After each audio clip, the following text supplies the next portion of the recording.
CV.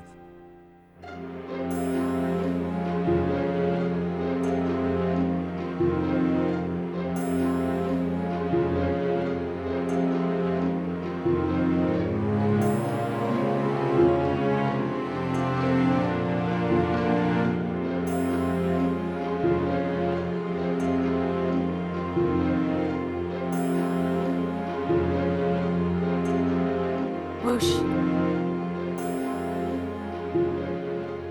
Just a little.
Hello there, children. Hello! Is there anyone out there?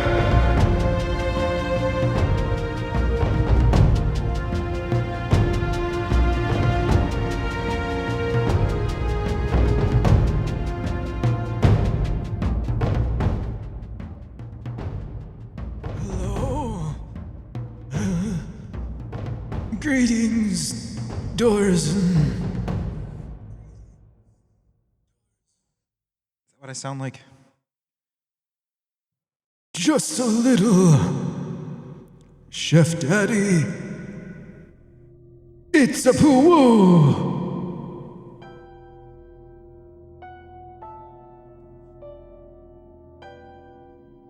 Oh, man. I'm a little nervous, guys. I'm a little nervous.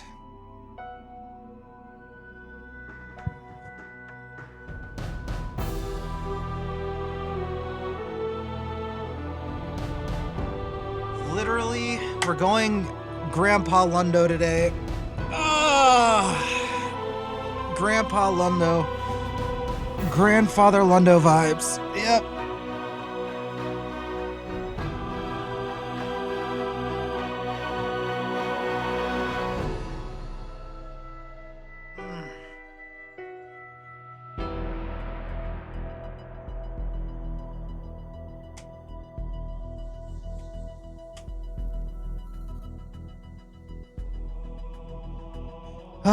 Let's shed some light in here. Old Saint Lundo, you're not wrong. You're not wrong. So, it's almost Christmas, right? It's almost Christmas, right? So, I'm gonna get into a subject and tell you a little bit about myself. I've never really done this formally.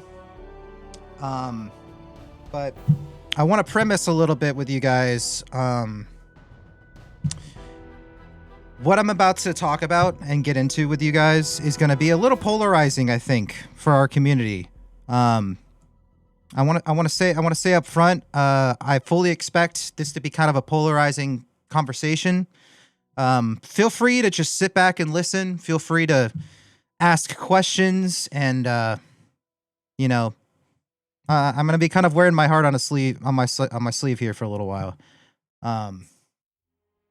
It's gonna be polarizing conversation. So, I just want you to know that I'm not here to convince you guys of anything, tell you what to believe, tell you how to think. But I wanted to go live and, just be transparent with you guys for a little bit. and be honest with you guys for a little bit. And it's Christmas, so I can get away with it right now. You know, even though it's my channel, right? So I should be able to feel free to talk about whatever I want to talk about whenever I want to talk about. But it's not just my community. You guys are a part of it too. So I don't want to sit here on a pedestal and do some kind of altar call or anything like that. That's not what I'm here to do. I'm here to just kind of give you guys into a glimpse into my psyche, where I'm coming from, my story, my testimony of why I am a Christian believer. I know some of you might have gathered that I am a Christian. Some of you may not have. Some of you are probably clicking off the stream or about to click off the stream right now. And you know what? That's totally fine. I know this is going to be a divisive, polarizing subject, but again, I'm not here to convince you, tell you what to think, prove anything to you, although I'm going to get into some of the reasons why I believe what I believe. Tell you a little bit about my personal story. And I'm really nervous. You can probably hear it in my voice because it's a scary thing to talk about and be open and transparent about. So if you guys don't want to stick around for it, totally fine. It's okay. You guys know me. This isn't what I do normally. I'm not always talking about it. I'm not trying to preach at anyone. You guys know me. You guys see the jokes I crack. You guys see my sense of humor. You see how down to earth I really am. So if you want to skim past all this, you want to ignore the stream, that's fine. I would challenge you to genuinely hear me out and just go into this with an open mind. Because Christ really, really sincerely improved my life. I'll give you 3 seconds to get your in an amazing way. 1, right on cue, right on cue. See? Domicile and I will not be harassed. See? Bitch. This is you see my sense of humor. I cuss a lot. I make sexualized jokes. I'm a human just like anybody else. But I wanted to actually formally go live and talk about this to you guys instead of kind of beating around the bush, so to speak. But I haven't rehearsed this. I don't have any like notes or anything. I just wanted to tell you guys about myself and my story a little bit. Maybe if you're in a dark place in your lives, or if you know anyone in a dark place, this could help. Maybe you're in a very comfortable space. Maybe this can still shed some light and some insight and stuff. I don't know. I do want to put a rock in everyone's shoe in my community of thinking about these sorts of things. But again, I'm not going to convince you. Feel free to ask questions. Feel free to raise concerns, whatever you guys want to say. No holds barred. You know, I'm here to talk about it as much as I am just to tell you about myself. It's not going to be a super long stream. But yeah, again, I don't have anything rehearsed. I'll just kind of start with my story, how I grew up, where I came from and such. From a very young age, man, where do I start? I guess we should start kind of right at the very beginning. I've never met my biological father. When my mom had me out of wedlock, they were in Nashville, Tennessee. So that's where I was born. I was born in Nashville. And he was a drug dealer, caught up in all kinds of bad stuff. Not a very healthy place to be raising a child. My mom, after having me, realized the importance of getting me away from all of that. And she has an entire book out. She's done TED Talks, or a TED Talk. She has a book out, and you can hear her all of her story up until like right when I was born, and then when I'm born is kind of where the book sort of ends. She needs a sequel, right? But yeah, she realized once having me that it was not a healthy place for me to be growing up. What's up, Nasty? So she decided to leave, and my father didn't want to follow. So she moved back in with my grandparents, and she was really young at the time. She was in her 20s. Didn't have a job, nothing, absolutely nothing. So you can ask my grandma. I called my grandma mom a lot growing up. So my grandma and my grandfather were basically my mom and dad for the formative years of my life. Not to say that my mom was not around. She was working really, really, really hard. And eventually now she's like killing it. She's doing really well for herself. I'll say that. But at the time, my grandparents just kind of raised me. So all that being said, never met my father. He didn't pay any sort of child support. So from the very beginning, I had dad issues, father issues, right?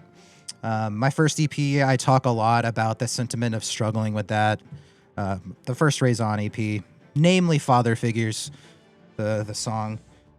My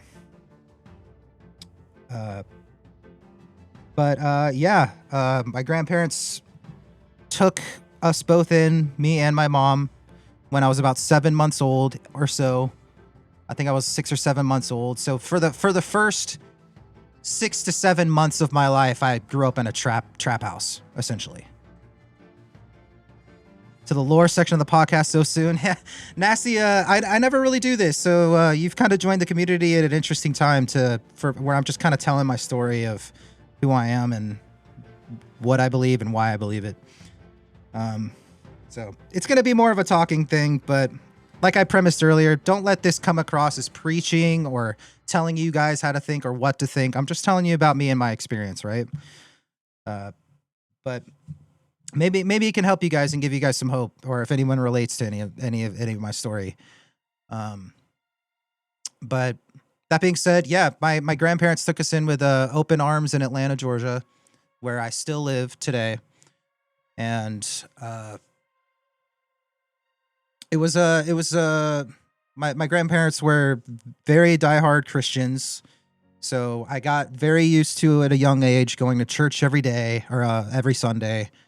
It felt like every day because it's all they really talked about, you know. So I grew up around Christian teaching, if you will, and I never really believed it. Right? It was just kind of like, oh, this is. Especially as I got a little older into my like teenage years, I was just like, okay, this is just kind of a story to help people feel better about themselves and such. And there's no evidence for anything that they believe. This is all just fairy tales. I was very much in that mindset most of my life. It wasn't until I was probably 16, 17, 18, somewhere in there, that I was listening to a sermon by a man named Crawford Loritz, and his passion and his authenticity really kind of started stirring something in me of like, this is beyond just like your like it was the first time I like saw someone that was convicted in what they believed it because they know it's true.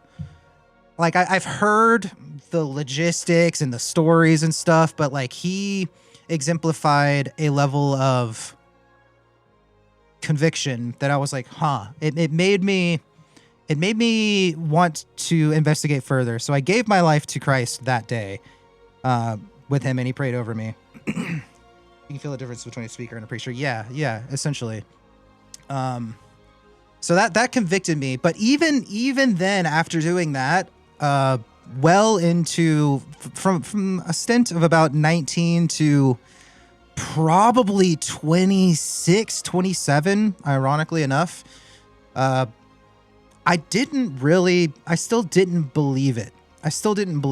I want to say 26, 27, but it was probably till I was only like 22, 23 that I was just like, this is just something to make people feel better. And, I didn't have any evidence. There was no evidence that I had seen that was convincing that like, okay, this is real. This is actually real. But when I was probably 22, 23, maybe, I went to a apologetics and worldview study. Essentially, it was like a seminar. It was like a week-long conference kind of a thing, called Summit Ministries. And what we did there and what we learned there was a lot of the actual evidence for biblical accounts outside of just the Bible says so. So we learned about all different more secular documentation and historical artifacts and stuff that point to the accuracy of the Bible. It wasn't just, some people wrote it down. There are thousands and thousands of manuscripts that corroborate the same story. So learning about all of these points of evidence that point to the authenticity and the reliability of the Bible, it took what was a fairy tale and just like, oh, there's no way that could be possible kind of mentality, but it makes me feel good talking about, right? It took that sort of just emotional acceptance of it to an intellectual acceptance of it, which was a very critical point for me, because now there's strong evidence presented to me that point to an intelligent designer. It's not just like a willy-nilly emotional, fairy tale stories. So I want to say, if you're, let's take like a criminal trial, for example. In this scenario, kind of hit it home for me. When you're testing whether or not someone is guilty of a crime and you don't have video evidence of them doing it, what do? Right? How do you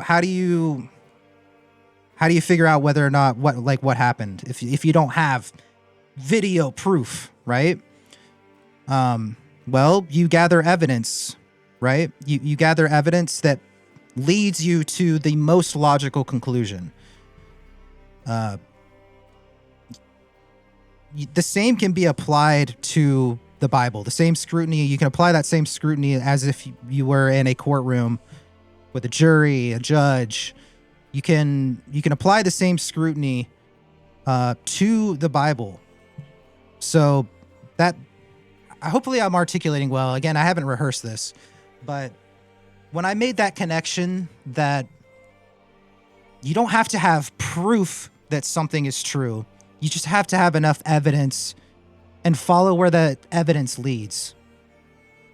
So there's no way to prove what I believe is true, but I feel like there's a lot of evidence that seems more conclusive and more logical for me to believe what I believe than to not. Does that make sense? So that's kind of where I'm coming from, of like, I'm not here to prove anything to you guys or tell you what to think, tell you how to think, but there's tons of evidence out there. And what we're about to do, we're going to watch a video. It's about an hour and a half long. You don't have to stick around and watch the whole thing, but this presentation that we're about to jump into is kind of what flipped that switch for me when I was about 22, 23 or so. It's flipped that switch of just like, there's like this emotional thing. It's just to make people feel good. And it made it evidential that it makes more sense. It makes more sense for this, for God to be real. At the very least, like, we don't have to make the leap to the Bible is the truth.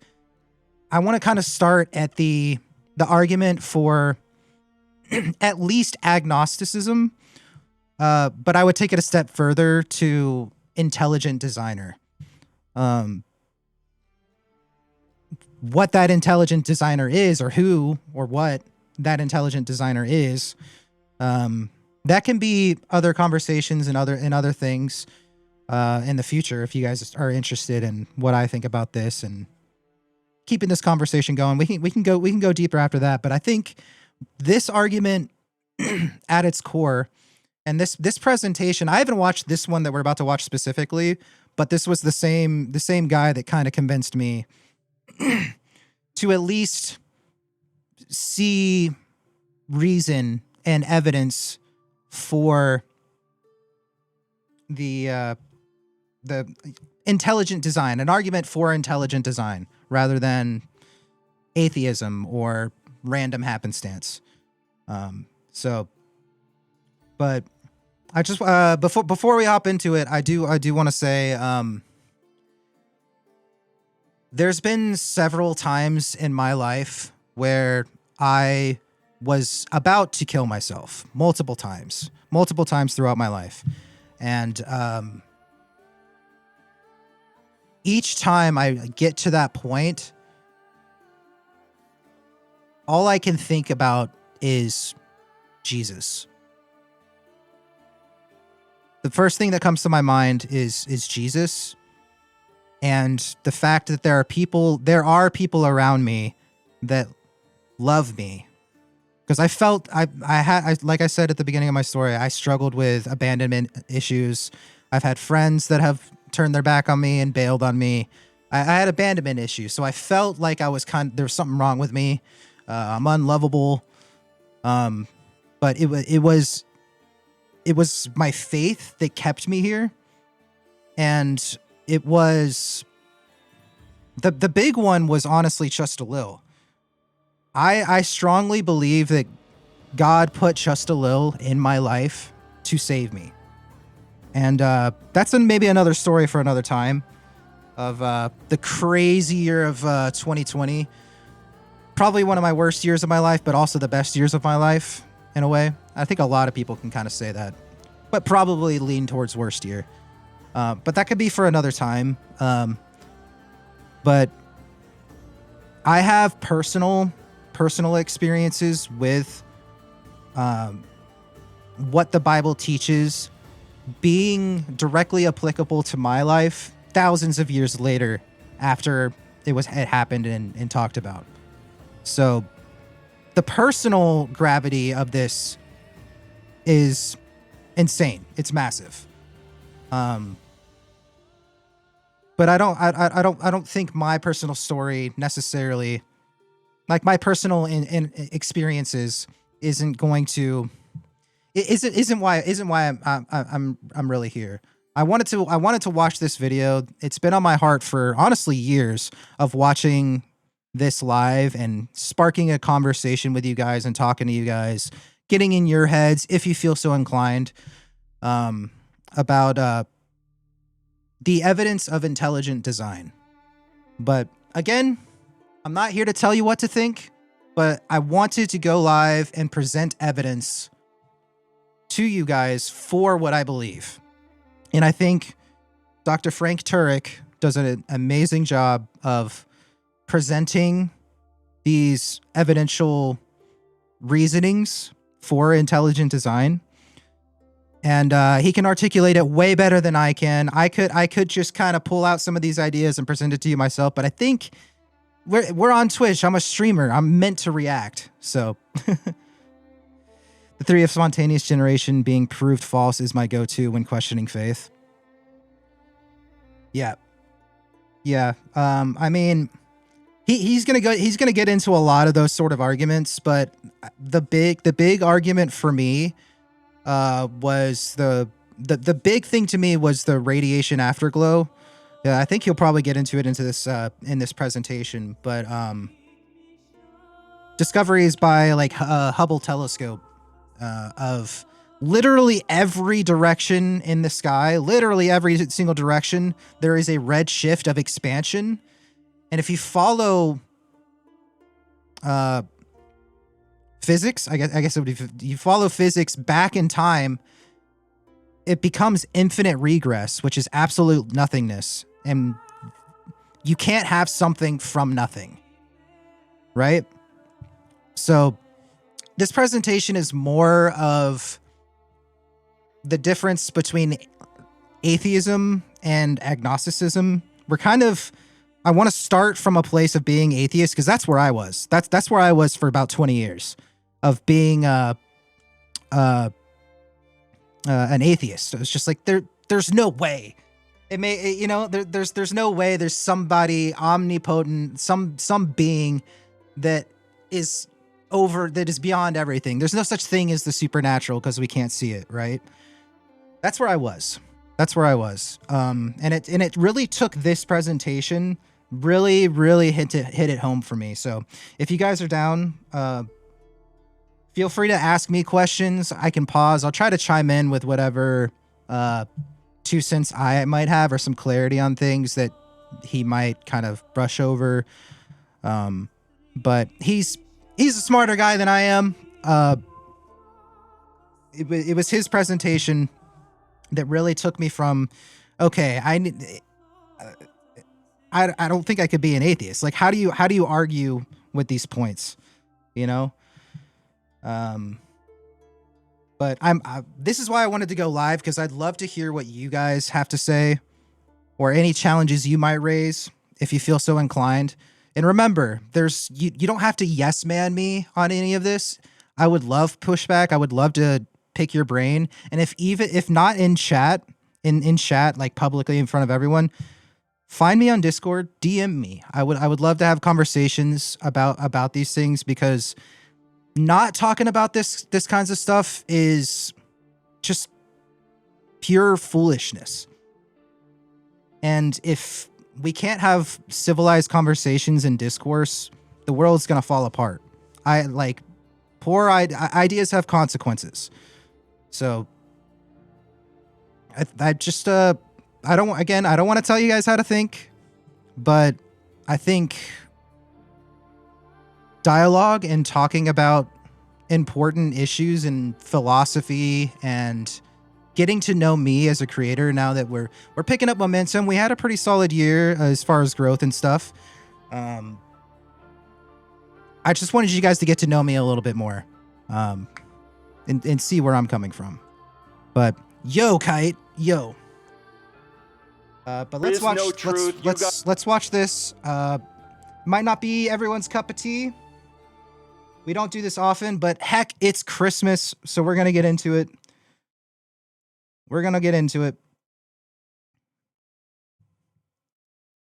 Yes, here you thought we were going through the Underdark. Instead, we're getting to see the light under the dark. That's right.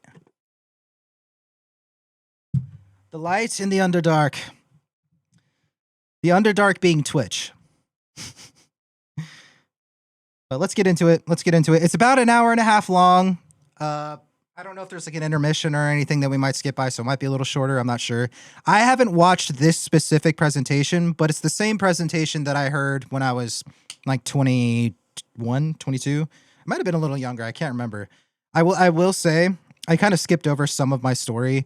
From about 19 to 22, 23. I was like a rave kid. I went to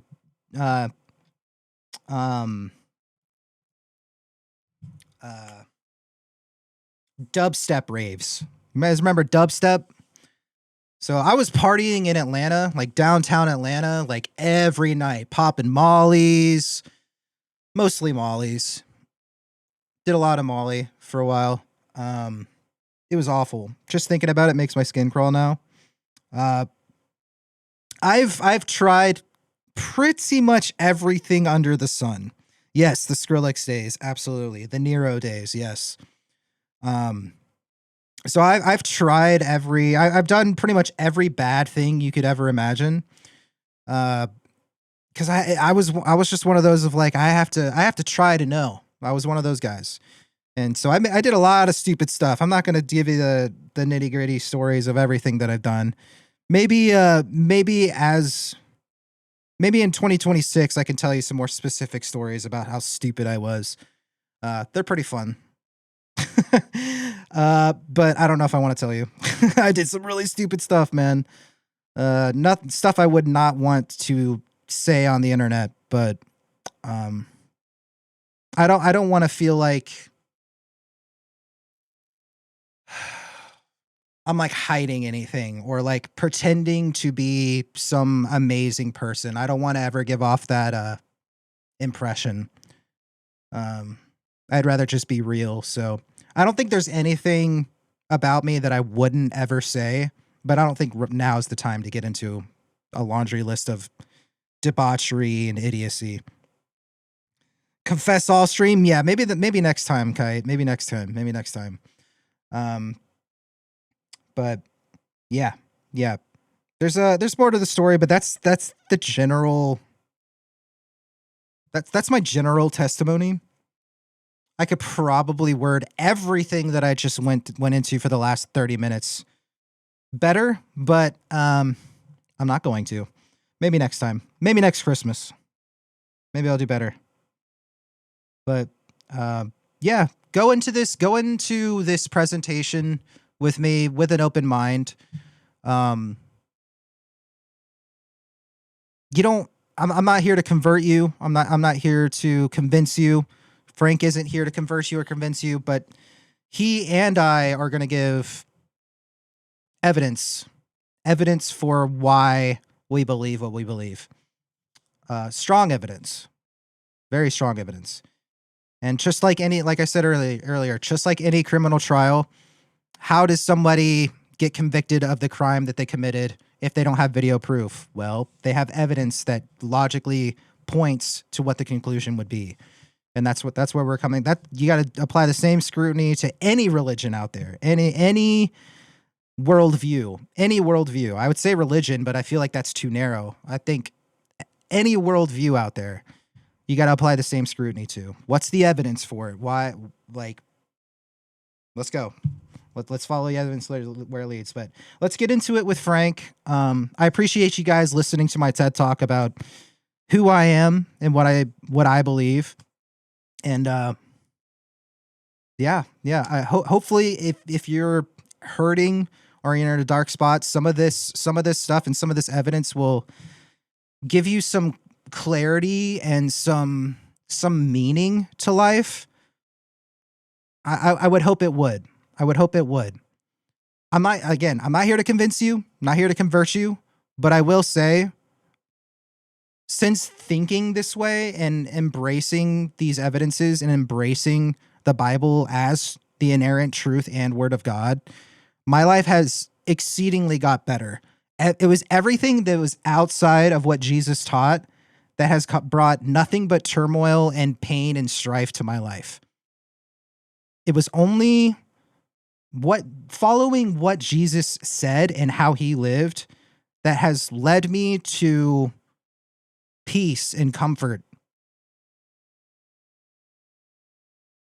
And that's my personal experience. But let's get into evidence for intelligence design. What are we going to watch? We're watching a presentation called "I Don't Have Enough Faith to Be an Atheist" by Dr. Frank Turek. It was the presentation that I heard when I was about 22, 23 of evidence for intelligent design. I mean, the title kind of sums it up of what the presentation is. It's "I don't have enough faith to be an atheist." And he goes into why. It's a cool, I don't have enough faith to be an atheist. That's funny, right? It's ironic. It's good. But we're going to watch this. It's an hour and a half. I'll be kind of stopping it. We might take a break and intermission halfway through. But I wanted to watch this with you guys before I go to work. And I think, yeah, it'll be like perfect timing right when the video's over that I'll have to head to work. So sit back and enjoy. If you guys don't want to watch the whole thing, I totally understand. But I challenge you to give it a shot. I challenge you to give it a shot. All right, good evening, ladies and gentlemen. How many people were here this morning or were somewhere else at the time? Based. All right, how many of you are here now? How many don't respond to survey? Oh God, the dad jokes off the rip, man. I love this guy. I love this guy, but the dad jokes, man, the dad jokes, God. This is my problem with church, man. There's too many dad jokes. Face.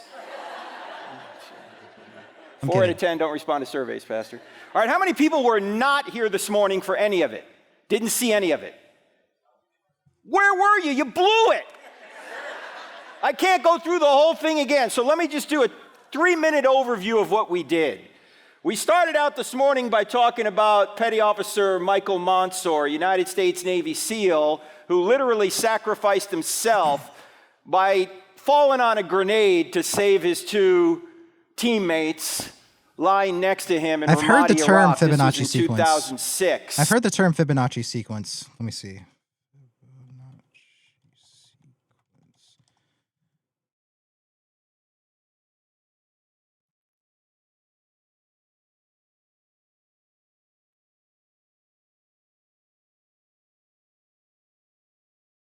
It's math.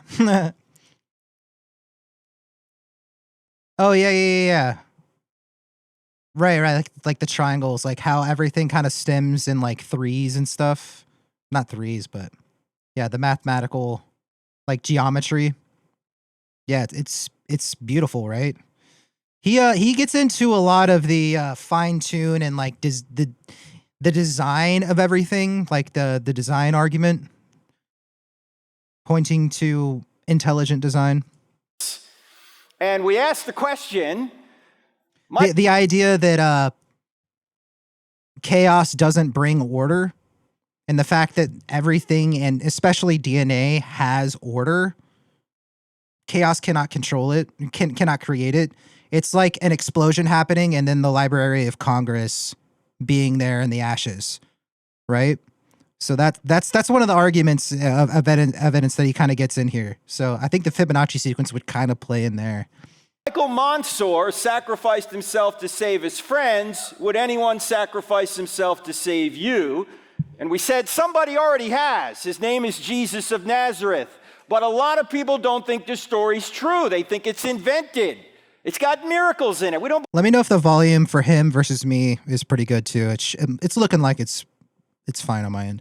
believe in miracles anymore. I can turn him down or turn it up a little. So how can we believe that Christianity's true? And we said we needed to look at 4 questions, and here are the 4 questions. Does truth exist? Does God exist? Are miracles possible? And is the New Testament true, particularly with regard to the resurrection? Because if truth exists, God exists. Okay, so he's actually getting into more of biblical truth here than intelligent design. But this is a long presentation, so I'm guessing he's getting in more into biblical evidence than I thought he was on this one. But that's fine. Here we go. If miracles are possible and Jesus rose from the dead, then Christianity's true. Of course, if any of those questions are answered no, then Christianity can't be true. So this morning we went through this question, does truth exist? Because a lot of people say that there is no truth. You got your truth, I got my truth. We covered all this morning, so let's just review it quickly. And remember, whenever you start talking about truth, you always have to start with Jack Nicholson, right? Now, don't blow this line like you did this morning, because Tom Cruise, just to reorient you, here is how it actually went. I want the truth. Dad Joe coming. You can't handle the truth. All right, let's do it properly. I want the truth. You can't handle the truth. All right, good. That's good. The atheists have no chance now that you're fired up, all right? And we said that there's a thinking skill that you can use to discover what is false, because so many of the statements you hear in our culture are literally false. They're self-defeating. They violate the law of non-contradiction. And the first one we talked about was this. If someone says there is no truth, you're going to ask what question? Yes, is that true? Is it true that there's no truth? Because if it's true that there's no truth, the claim there is no truth can't be true, but it claims to be true. Remember, we covered this. And this is known as a self-defeating statement. And the way you identify self-defeating statements is you turn the claim on itself. So this morning, we did this. We talked about when somebody says there are no absolutes, you're going to say what? Is that an absolute? When somebody says you ought not judge, you're going to say, is that a judgment? Why are you judging me for judging? If somebody says it's true for you but not for me, you're going to say, is that true for everybody? I mean, all of these statements that people make that are trying to put forth relativism actually are self-defeating. They're false. True. And so we pointed out. So true. Have you guys met anybody that kind of talks like that and thinks like that? It's just like, what? Like, come on. You're just, it's a cop-out, man. It's just such a cop-out. That's what you need to do. You need to turn the claim on itself. And that's not to like shame somebody that thinks that way. It's just like, it's like one of two things. They're either too scared to like embrace the idea of like realism of like truth, reality, or the opposite of just like, oh, they think it's true, but they have an agenda of like wanting to suppress reality, right? It's like one or the other. Either way, it's just like I hope it's the former, not the latter, but. And we summarized it this way. Can everyone see that this statement shoots itself, right? We did that this morning. And we said, therefore, that if truth exists, that relativism and postmodernism are false. Why? Because relativism and postmodernism say there is no such thing as truth, when in fact that's a truth claim itself. We also pointed out that frequently, when we go to college campuses, often I'll ask atheists, if Christianity were true, would you become a Christian? And they often say, no. Why? Because unbelief, more often than not, is not a problem of evidence. It's a problem of emotion. It's a problem of the will. It's true.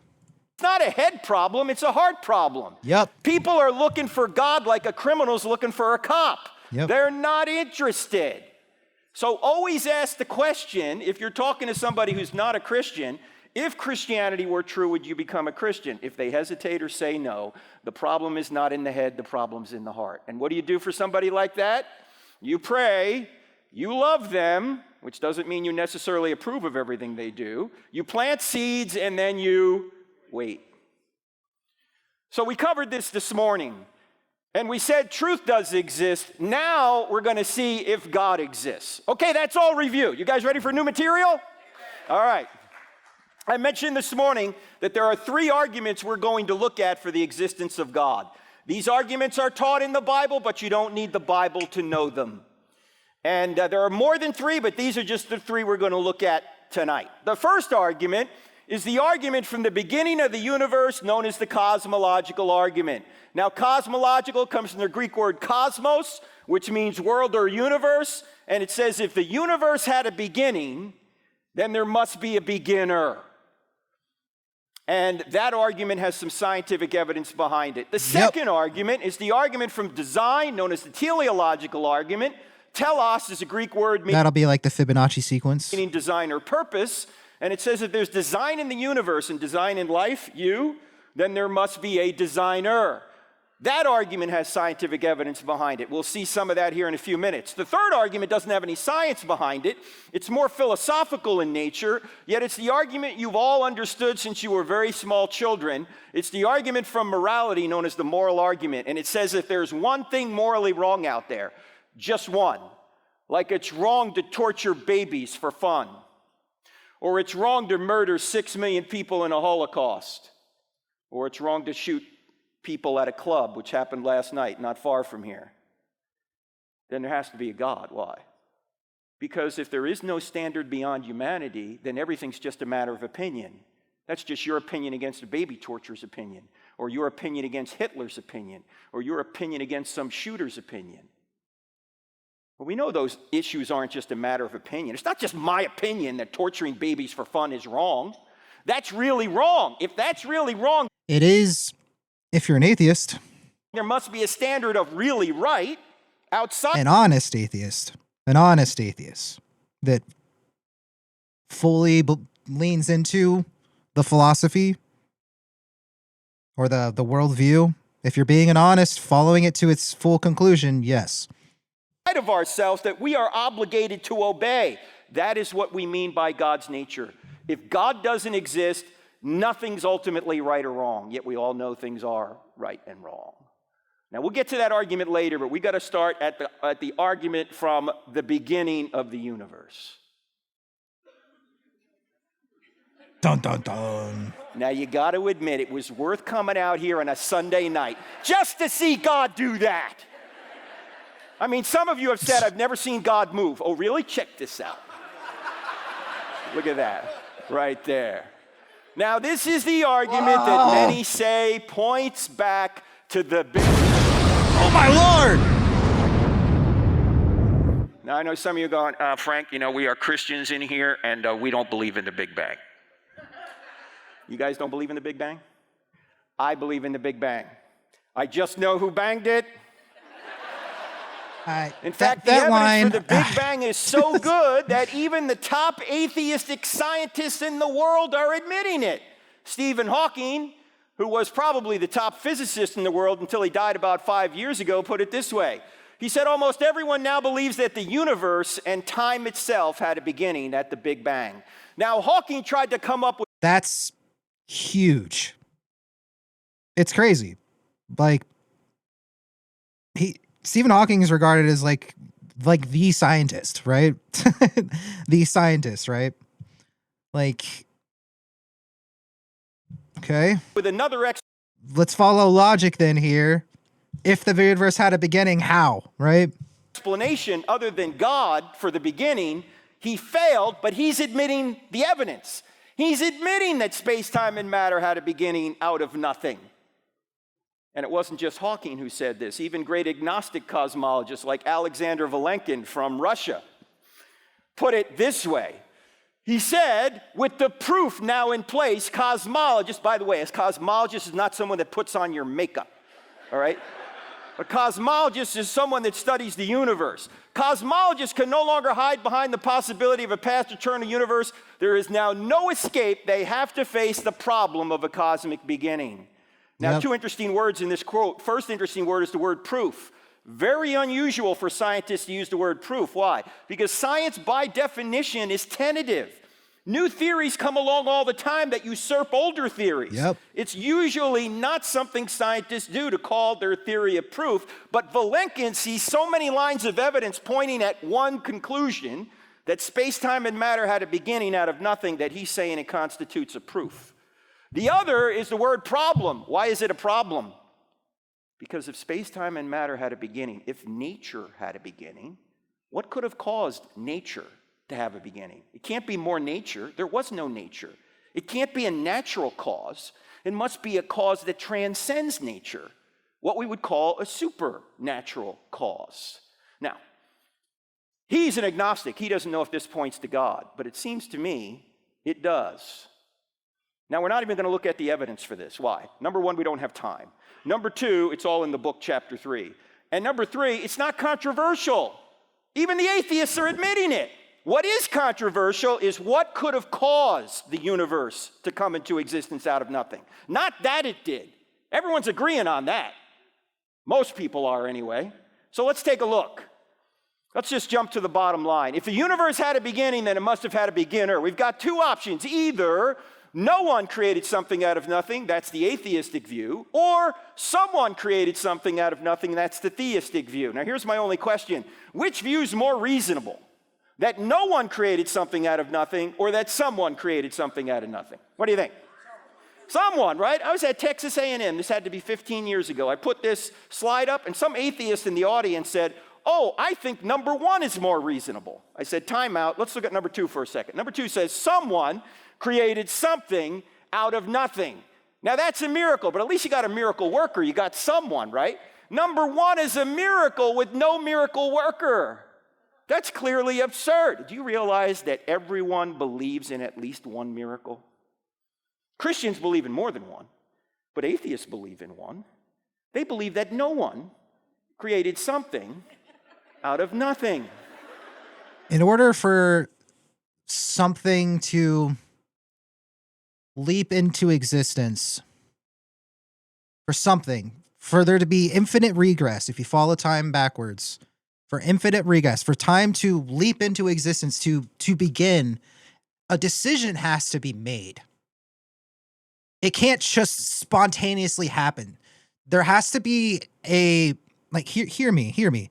There has to be a decision to begin something. It can't just happen if there's nothing. There has to be an intelligence outside of the happening in order for it to happen. That's just sound logic. It's just logic. It's like, it's irrefutable to me. So that alone for me convinced me that, okay, I'm an agnostic. You know what I mean? I'm at least an agnostic. Maybe he'll get more into like jumping to a religion like the Bible, or, you know, how that intelligent being interacts with us as humans. We can get there, but at the very foundation, atheism makes no sense to me. Which takes more faith?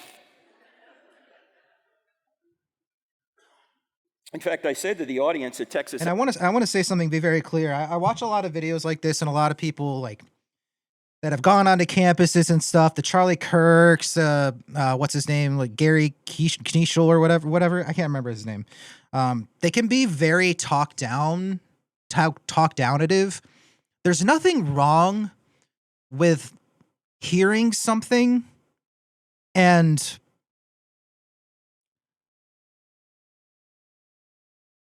allowing it to change your perspective. That is the most mature thing you could ever do. That is the most humble. That is the smartest thing you can do, is to take evidence and information that you've heard and gained and applying it to your life and trusting it. To refute it is like that's it's going from ignorant. You were once ignorant, and now you're shifting to arrogant. A&M that night, I said, to show you how seriously we all take the law of causality. And by the way, the law of causality doesn't say everything has a cause. The law of causality says everything that comes to be has a cause. Everything that has a beginning has a cause. There has to be an uncaused first cause. Even after. Right. And yeah, don't let anyone talk down to you if you don't know things. I don't know if I completed my thought before starting him again. It's really easy for people that have heard these arguments to be like, I don't know, aggressive about it. It's like these are just logical facts, you know, and it's not like a gotcha, you know. Aristotle knew this. There has to be an unmoved mover, something whose essence equals his existence. So I said to the audience at Texas A&M that night, I said, to show you how seriously we all take the law of causality, that things don't pop into existence out of nothing, by nothing, without a cause. There is nobody sitting here in this auditorium tonight who is currently worried that as you sit here, a hippopotamus has appeared out of nothing in your dorm room and is currently pooping on your pillow. Right? You don't worry about that. You're not worried that a raging Bengal tiger is just going to appear right here in the auditorium and start devouring people, right? Why? Because you know that things don't pop into existence out of nothing, by nothing, without a cause. And if the whole universe could do so, why doesn't everything do so? Why don't Teslas pop into existence out of nothing, by nothing, without a cause? You wake up one morning, you look in your driveway, your Hyundai is a Tesla. You go, how do I charge this thing? Why don't MacBook Pros pop into existence out of nothing, by nothing, without a cause? Could have saved me $4,000. If you're hungry after this little seminar tonight and you $4,000 for that laptop, that is such a scam, dude. No shot. He had to have been exaggerating, right? That is such a scam. want to have a pizza, Does it make sense to order one? Or should you just sit in your kitchen, wait, and hope one pops into existence out of nothing, by nothing, without a cause? No, it's the atheists that have all the faith. In fact, here's a question to ask an atheist. If there is no God, why is there something rather than nothing at all? I mean, if there is no God, why does anything exist? Now think about this, ladies and gentlemen. If space-time and matter had a beginning out of nothing, what could have caused space-time and matter to have a beginning? Something outside of space-time and matter. In other words, the cause must be spaceless, timeless, immaterial, powerful to create the universe out of nothing, personal in order to choose to create, because to go from a state of nothingness to a state of creation. I don't like the idea, or I don't like the word he uses here at this part of the argument of personal. I think intelligent makes more sense. He's intelligent. Someone had to make a choice, Right. and only persons can make choices. I see what he's saying, but personal gives the wrong. It's clearly it has intelligence. The being would also have to have a mind to make a choice. Right. Right. Now, when you think about a spaceless, timeless, immaterial, powerful, personal, intelligent cause, who do you think of? God. You say, well, how do you know it's the Christian God, Frank? Right. We don't Right. yet. I mean, this could be Allah at this point, or some other theistic God, generic theistic God. Exactly. We don't get all the way to Christianity by one argument. Yep. But if we keep going through the questions, truth, God, miracles, New Testament, and we realize that Jesus rose from the dead, then we can say that the same being that walked out of the tomb 1,990 years ago is the same being in whose divine nature created the universe out of nothing. We haven't gotten there yet, but we have 6 attributes of a cause that looks like it could be the God of the Bible. All right? That's the first argument. Now, the second argument is the argument from design. And by the way, we're going to go through all these points, and I know we have microphones set up for Q&A. We're going to have a little bit of change of plans. We're not going to do Q&A tonight. We're going to do all Q, no A. All right? So everyone gets to ask a question, takes all the pressure off me. Nice. All right? No, we'll have time for questions later, so hold your questions. Let's now move on to the teleological argument. There's 2 aspects to this argument. The first aspect, it appears the universe is designed. The second aspect, it appears that life is designed, your design. Let's just look at the universe first. In recent decades, scientists have discovered that the universe appears to be highly fine-tuned. That if you were to change any one of a number of factors virtually imperceptibly about our universe, the universe would never have come into existence, or it would have been a universe that This looks so AI. What's this finger doing? couldn't support life. What is happening here? Or even basic chemistry. And even atheists are admitting this. Again, Stephen Hawking, not a Christian, put it this way. He said if the expansion rate of the universe was different by 1 part in 1,000 million, a second after the Big Bang, the universe would have collapsed back on itself or never developed galaxies. If the expansion rate was that infinitesimally different from the very beginning, That's what Hawking said. none of us would be here. Now, you can't make any sort of evolutionary explanation. You can't say, well, maybe it just evolved there by chance, whatever that means. Why? Because this was the starting expansion rate. It didn't evolve to a particular point. It started there. Seems to me the same mind that created space, time, and matter is the same mind that fine-tuned the expansion rate to be precisely what it needed to be for this universe to exist. This is one of the initial conditions of the universe. One of the current conditions of the universe is the force of gravity. If the gravitational force were altered by more than 1 part in 10 to the 40th power compared to the strong nuclear force, we wouldn't exist. What's 1 part in 10 to the 40th power? That's 1 part in 1 with 40 zeros following it. You say, Frank, I can't get my head around that number. I know, neither can I, so let me give you an illustration. Cover the entire North American continent from the equator to Greenland in dimes up to the moon. That's like 230-something thousand miles in dimes up to the moon. Then do that on 1 billion other North American continents. Mix all those dimes together in one huge pile, mark one of them red, mix that red one in, blindfold a friend, throw him in the pile, tell him to randomly pick 1 dime. The chance that he would pick the 1 red dime is 1 chance in 10 to the 40th power. Is he going to pick that dime? No. What Maybe. the chances is that this isn't designed? Maybe. 0. You're saying there's a Because chance. This value was either designed or it wasn't. What makes the most sense? You say, oh, maybe it was chance. Ladies and gentlemen, what is chance? Does chance cause things? Who caused this? Chance. He was just here. No. Chance is not a cause. Chance is a word we use to describe mathematical possibilities. Chance doesn't do anything. In fact, you know, when scientists use the word chance, you know what they really mean? We don't know. This was Right. designed or it wasn't. What makes the most sense?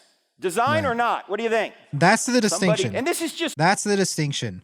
What is more likely, chance or design? You look at all of the the design. I don't know if he's going to get into the DNA and stuff like that, but the order, the Fibonacci sequence, you look at that and you're like, how it's too perfect to promote life and sentience here.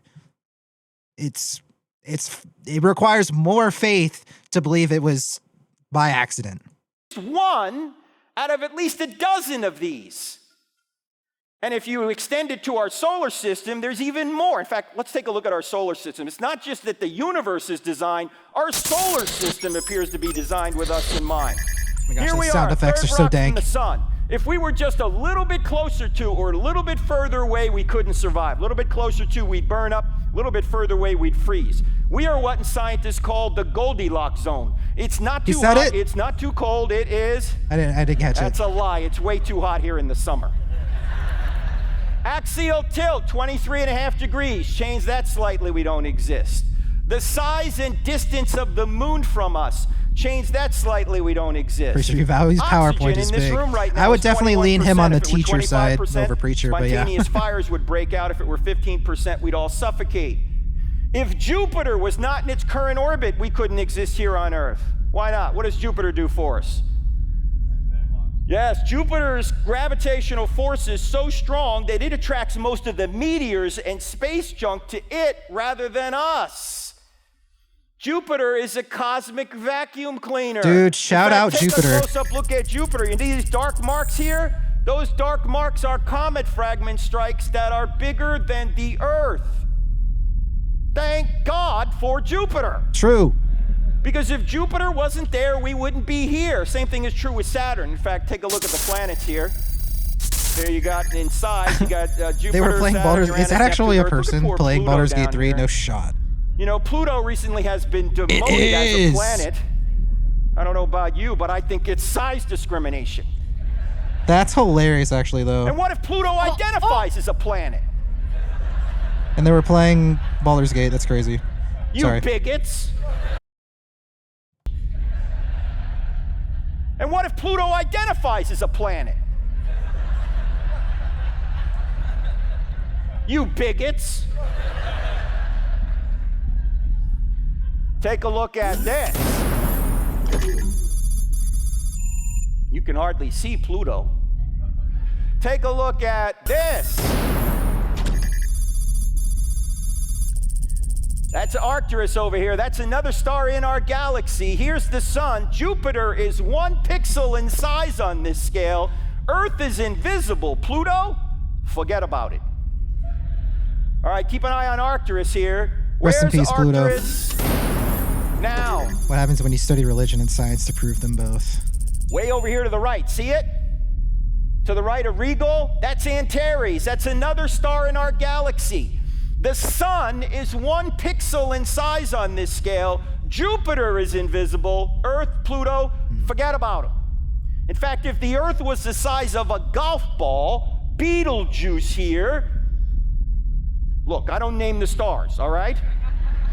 If the Earth was the size of a golf ball, Betelgeuse would be 5 or 6 Empire State Buildings high. The heavens are awesome. And that's just in our galaxy. And the average distance between stars in our galaxy is 30 trillion miles, and all that distance is necessary for us to exist in orbit here at Earth. Now, how far is 30 trillion miles? Far. It'll take you at least 2 tanks of gas and a Toyota Prius to go 30 trillion miles. Not bad. A number of years ago, my wife and I took our 3 sons to Tucson, Arizona. My in-laws lived out there. And we went to the Desert Museum on the south side of Tucson. If you ever get to go there, it's south of the city, over a little mountain ridge there. And on a clear night, it's free of the city lights, so you can see thousands of stars in the sky. So we're out there this one night, and the guide says, wow, it's so clear tonight that if we look up at 9:03, we will see the space shuttle in orbit. I said, oh, come on. We're not going to see the space shuttle. I mean, it's only 120 feet long. It's 350 miles up. We're not going to see it. Oh, me of little faith. At 9:03, the guide goes, look! And we look up in the sky, about 70 degrees above the horizon. There's an object streaking across the western desert sky, relative to us, about like this. I mean, it's really cooking. When it got right about here, it disappeared. I don't know whether Scotty beamed it up or what. Actually, what happened was, Shout out despite the Scotty's fact that we beaming. were in total darkness, the space shuttle was so high up that the sun was still reflecting Shout out off Star of it. Trek. And when it got out of the range of the sun, we couldn't see it anymore. Now, when the space shuttle was in orbit, the space shuttle was traveling at about 18,000 miles an hour. That's 5 miles per second. You got trouble getting to work in the morning? Take the space shuttle. You'll be there. 5 miles a second. Think about how fast that is. Well, I did a little calculation to try and figure out how long would it take us if we could get in the space shuttle and go from our star, the sun, to another star an average distance away in our galaxy, 30 trillion miles. In other words, how long would it take us to go 30 trillion miles if we could go 5 miles per second? How long? Anyone? A long time. You must be a math major. Yeah. It would take Got 'em. us 201,450 years. That means if you got in the space shuttle at the time of Christ and started traveling from our star, the sun, to another star in our galaxy, an average distance away, you've been going 5 miles a second for 2,000 years, you would be less than 1/100th of the way there right now. And we're going to explore space. No, we're not. We're not going anywhere in space. We can hardly get out of our solar system. You know, it took us 9 years to get to Pluto.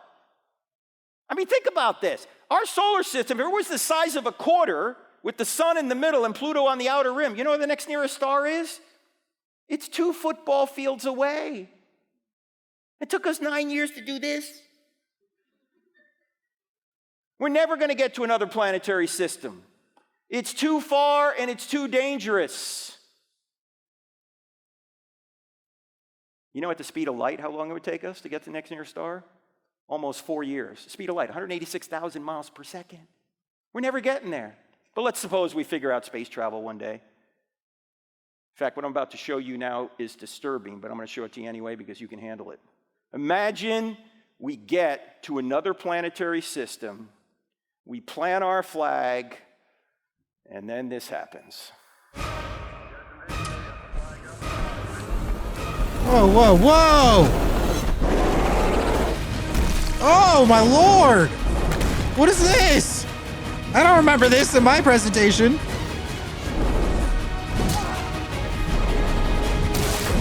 Dude!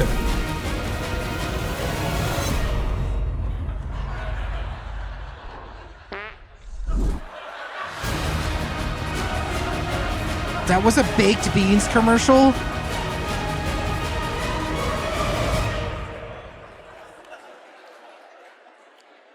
Ladies and gentlemen, beans I don't remember are that. not for astronauts. Okay. Got it. Now, to show you how analytical my wife is, I showed her that little video, and she smiled just a little bit, and then she said, "That's illogical. There's no sound in space." W. Now, how high are the heavens? Notice what the psalmist says. For as high as the heavens are above the Just earth, a little. so great is his love for those who fear him. How high are the heavens above the earth? I mean, if it's going to take us 200,000 years at 5 miles a second just to go between 2 stars in our galaxy, How high are the entire heavens? Well, the Hubble Space Telescope helped us discover that. Way back almost 20 years ago now, they trained the Hubble Space Telescope on 1/26 millionth of the sky for about 11 days of exposure time. What's 1/26 millionth of the sky? Go outside tonight, put a piece of rice on the end of your finger, hold it up. That piece of rice represents about 1/26 millionth of the sky. What did they find in this little speck of sky? This is called Hubble Ultra Deep Field. I don't know if you can see this. See along the bottom here? These are mountains, okay? This is the southern hemisphere. And I'm going to show you what they found. They made a little composite video out of this. What you're going to see when the video comes up is you're going to see the constellations come up, and then Hubble's going to zoom out to this 1/26 millionth of the sky. There is no audio, it's just video. This is in the public domain. You can Google this and find this little video. You guys ready? Okay, here we go. Hubble Ultra Deep Field. There are the constellations. Now let's see what they found.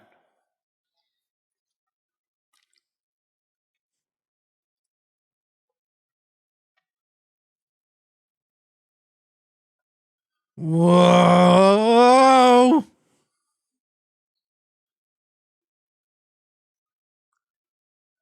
What you're looking at are nearly 10,000 galaxies in 1/26 millionth of the sky, each of these galaxies with billions of stars of their own.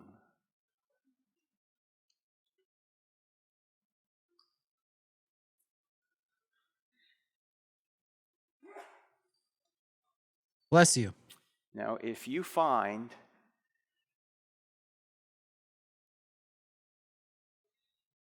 $10,000 galaxies in 1/26 millionth of the sky, how many stars are there in the entire universe?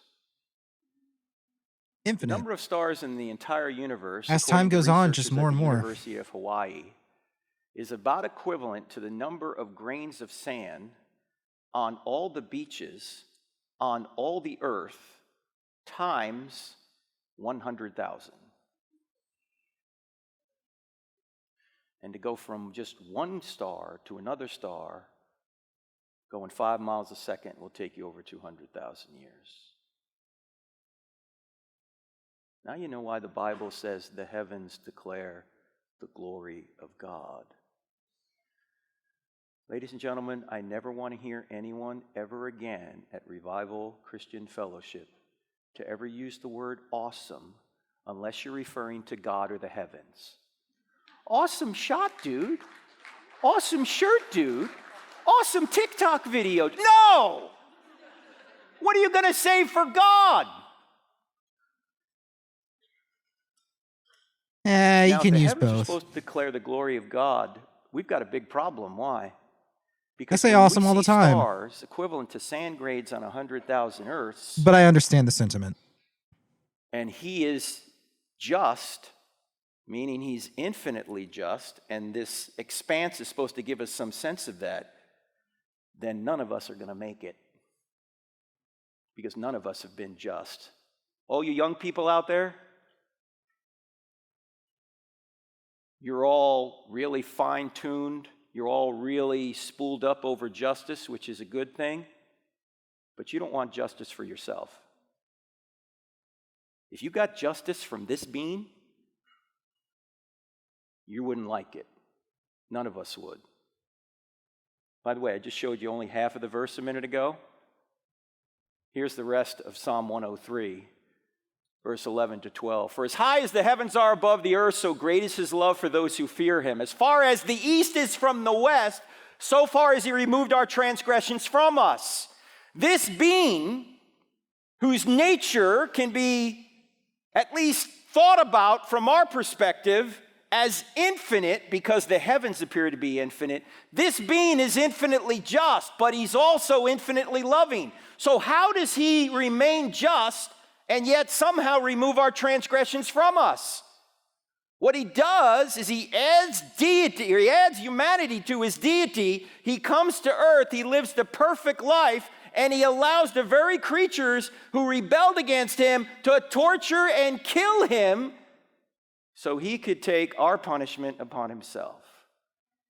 That's what Christianity is all about. So if you believe in justice and you believe in love, you ought to believe in Christianity, because this is the only being that grounds those two things, and he's the only being that can allow unjust people like you and me to go unpunished. He takes it upon himself. Now, when you think about a universe that has stars equivalent to sand grains on 100,000 Earths, does that make you feel insignificant? It shouldn't. Why? Because the heavens aren't made in the image of God, but you are. The heavens were made so you could exist. Here's the second part of the design argument. The heavens are designed, but so are you, except you're made in the image of God. This is you in the womb at 11 weeks. Question, is this animal, mineral, vegetable, or human? In fact, let's go back even further than 11 weeks. Let's go back to when your mother and your father got together to conceive you. High tech. Have you guys had this talk before? I see some young people in here, so I'll try and be discreet. I also see some older people in here, so I'll try and be discreet as well, just in case you've forgotten how this works. When your mother and your father got together to conceive you, Whoa. your mother unconsciously perfumed her egg to attract your father, and then your father sent the entire population of the United States, 300 million soldiers, toward your mother's egg. And then there was a race, and you won. That's right.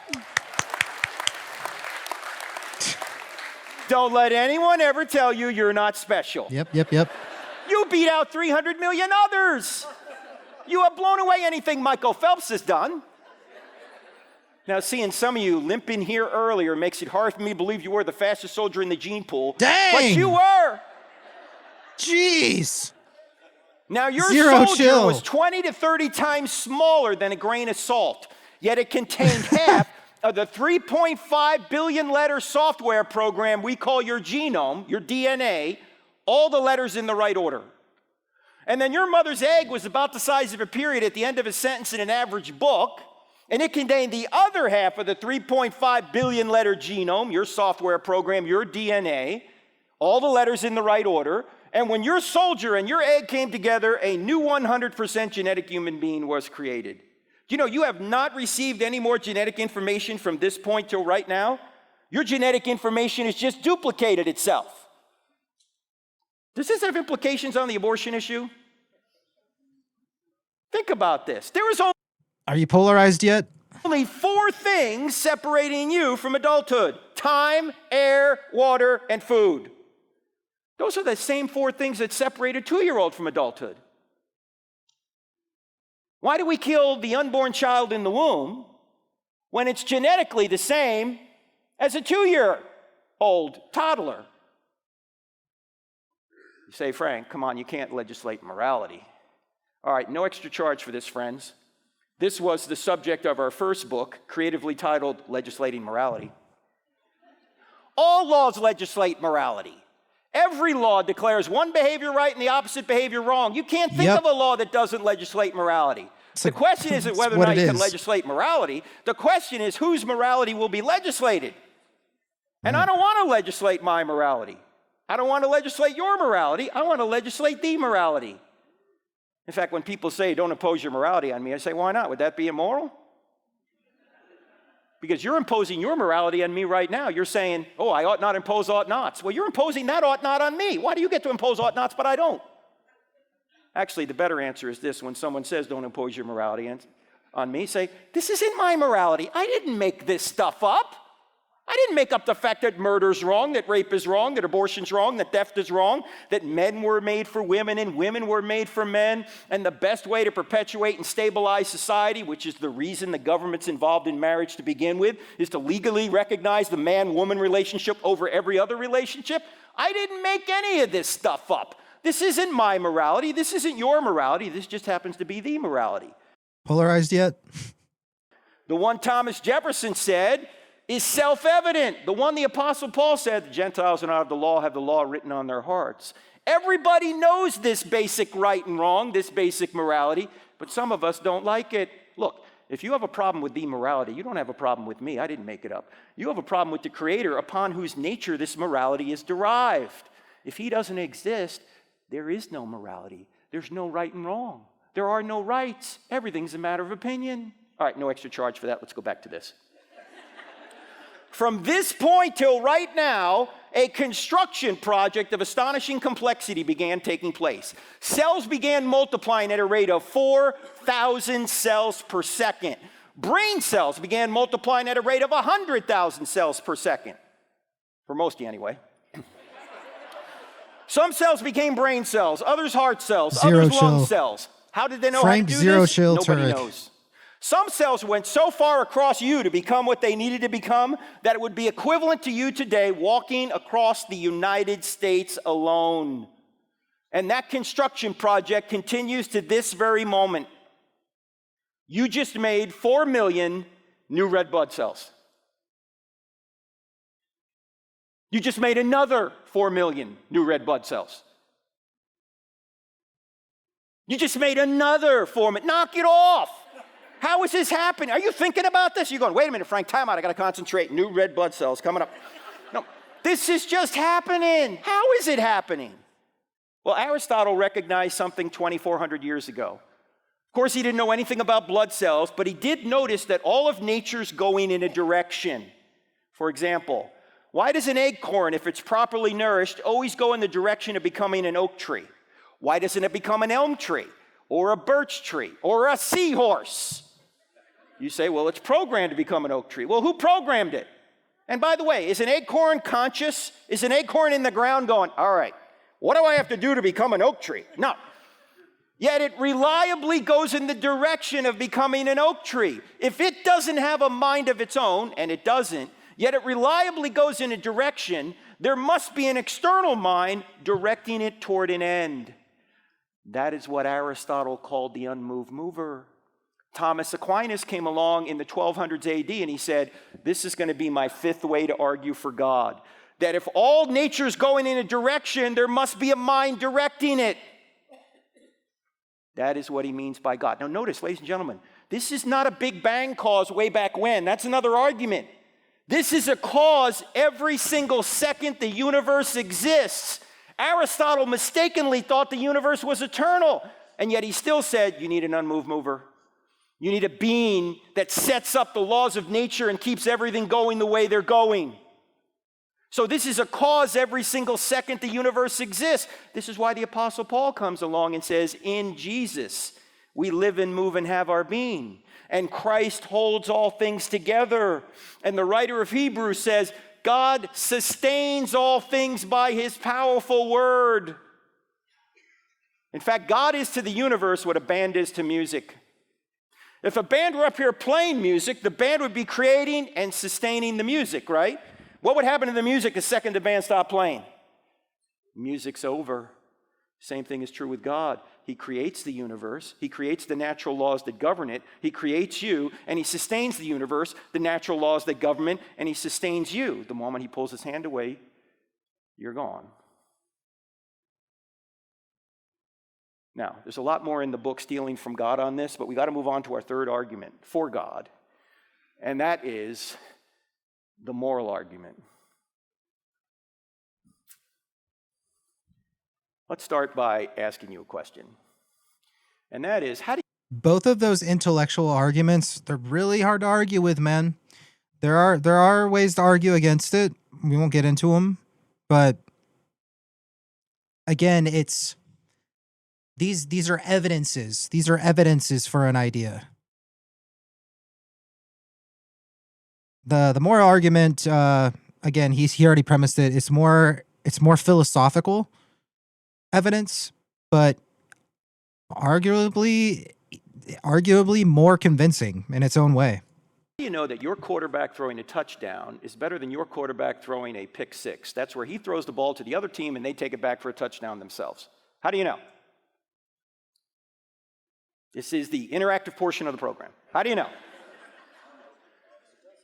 Huh?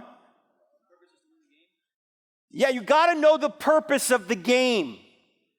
Only by knowing the purpose of the game can you know that a touchdown takes you closer to the purpose and a pick six takes you further away. If there is no purpose to the game, you can't say a touchdown's better than a pick six. Now notice, in football, the purpose of the game comes from outside the game. Right now, there's a game going on, 49ers against the Cowboys. Do we have any Cowboys fans in here? Because I'm from New Jersey, and we have a saying in New Jersey, whenever the Cowboys win, it's living proof that Satan is alive and well. Jeez. But that was America's team. Anyway, when those teams showed up to play the game, they didn't make the rules up, right? The rules were already set. Everyone knows what the rules were. The field's set up, right? The rules came from outside the game. The commissioner and the owners get together, and every once in a while they tweak the rules, right? Now, the rules of football are arbitrary, but the rules of life are not arbitrary. They come from outside the game. They come from God's nature. But the only way you can say that this is a moral way to live and this is an immoral way to live is if you know the purpose of life. Why are we here? By the way, why are we here? What is the purpose of life? You saw the video. It was America's team. Oh, my bad. Why are we here? You right. Jesus tells us why we're here. He's praying for us in the garden. In John 17, he's praying to the Father, and he says this, "Now this is eternal life, that they," meaning us, he's praying for us, "that they may know you, God the Father, and Jesus Christ whom you've sent." The purpose of life is to know God, and if you add the Great Commission, to make him known. Not just know that he exists, but to trust in him, follow him, become more like him, because you're going to live forever. That's the purpose of life. And some things will take you closer to knowing him, and other things will take you further away. Look, if there is no God, then you can't say the Nazis were wrong. It's just your opinion. A number of years ago, I debated the president of the American Atheists. His name was David Silverman. And he was an atheist, but he was Jewish. And so during the debate, I said, look, if there's no God, David, that means the Holocaust wasn't really wrong. And he tried to avoid that conclusion, but I kept pestering him with it. He finally said, you know what, Frank, you're right. The Holocaust wasn't really wrong. And I said, David, if your worldview is telling you that the Holocaust wasn't really wrong, you have the wrong worldview. Dispense with your worldview. That's about it, man. Welcome to theism. Because the only way you can objectively say this is right and this is wrong is if God exists, if there's a standard outside of ourselves. If there is no God, love is no better than rape. Oh, you may prefer love better, but it's objectively not better. If there is no God, there are no human rights. You know, in our country, we're creating rights every 10 minutes. You notice that? You know, there's not only no right to same-sex marriage, there's no right to natural marriage if there is no God. There's not only no right to abortion, there's no right to life if there is no God. Why? It's just your opinion. How does our founding document start? We hold these truths to be self-evident, that all men were created and endowed by their government. No, it doesn't say that. All men were created and endowed by their Creator with certain unalienable rights. Among these are life, liberty, and the pursuit of happiness. And then Jefferson goes on to say that governments are instituted among men to secure these rights. And if the government fails to secure the rights that the people have the right to a new government. That was what the Declaration of Independence was all about. But there are no rights. Many of the people arguing for these new rights that were made up in the last 10 minutes are atheists. And notice that instead of debating you on the issue, they try and cancel you. Because if you don't have principle, the only way you can rule is by power. You're either going to rule by principle, what's right and wrong, or you're just going to rule by raw power. If you don't have the principle, what do? You just get the power and you shut other people down. That's what cancel culture is. And you know who's responsible for cancel culture? Go home and look in the mirror. You are. I am, because we haven't spoken up enough. We're hiding under our desks while the barbarians are taking over the land. Why is that? You don't care enough about people to want what's best for them? Afraid you're going to get kicked off of TikTok or Facebook or Instagram? Pretty real. Really? Pretty real. We're the problem. Yep. We're not being salt and light. We need to be. If there is no God, murder, slavery, and racism are not wrong. Nothing's wrong. Just your opinion. If there is no God, religious people have never done anything wrong. You know, when somebody comes up to you and he says, I can't be a Christian because you guys are all hypocrites, you know what you ought to say? Number one, you're right, we're all hypocrites. And number two, thank you for giving good evidence for the existence of God. Why? Because if there is no God, there's nothing wrong with being a hypocrite. Why would that be wrong? Anytime you're complaining about something that's wrong in society, you're assuming a standard. What is that standard? Just your opinion?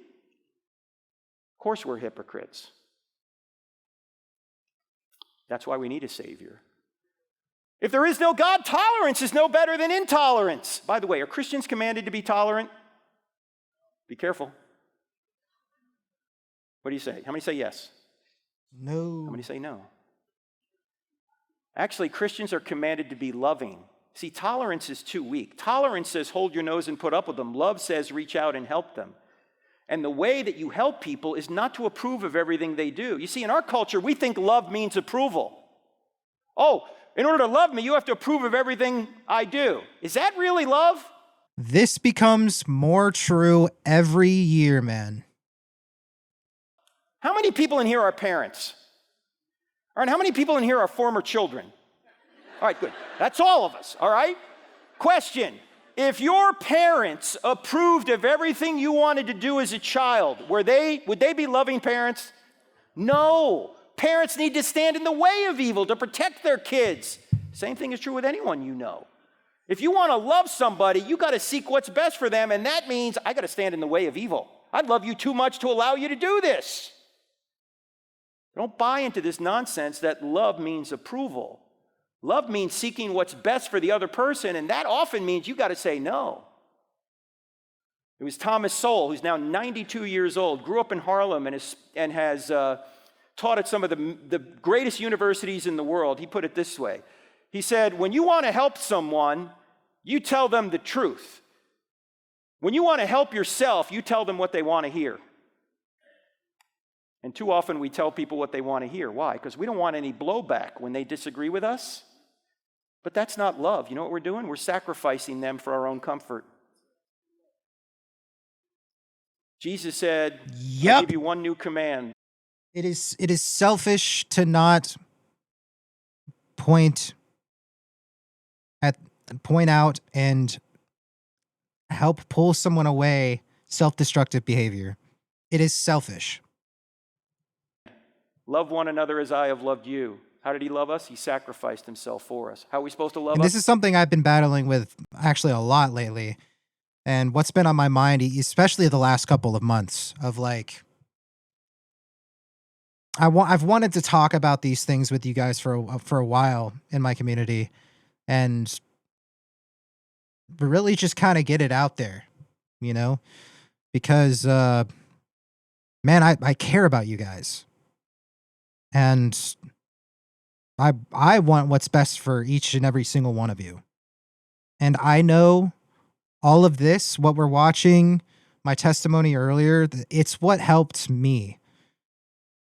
So that's why I said I'm not here to convince you to believe what I believe, but if me being transparent about what I believe and why can help anyone out there, that's why I'm doing this. That's our purpose, you know? So I have not done this for years because, you know, I was just scared. I have my own doubt. I still have doubts. Everyone's going to have doubts, you know? But this is the core of who I am. These concepts, these ideas. It's where my personality takes its root, generally speaking. But yeah, no, I've just felt so like cooped up, and like I've needed to get this out there so that people just so people know where I'm coming from. I'll have a video up on YouTube of me watching through this. I'll put this on YouTube later. Just so I can have somewhere to point of like, this is what I believe. You really want to get to know me? You can go listen to my music and you can watch this video. You know, this is who I am. This is what matters the most to me at a core.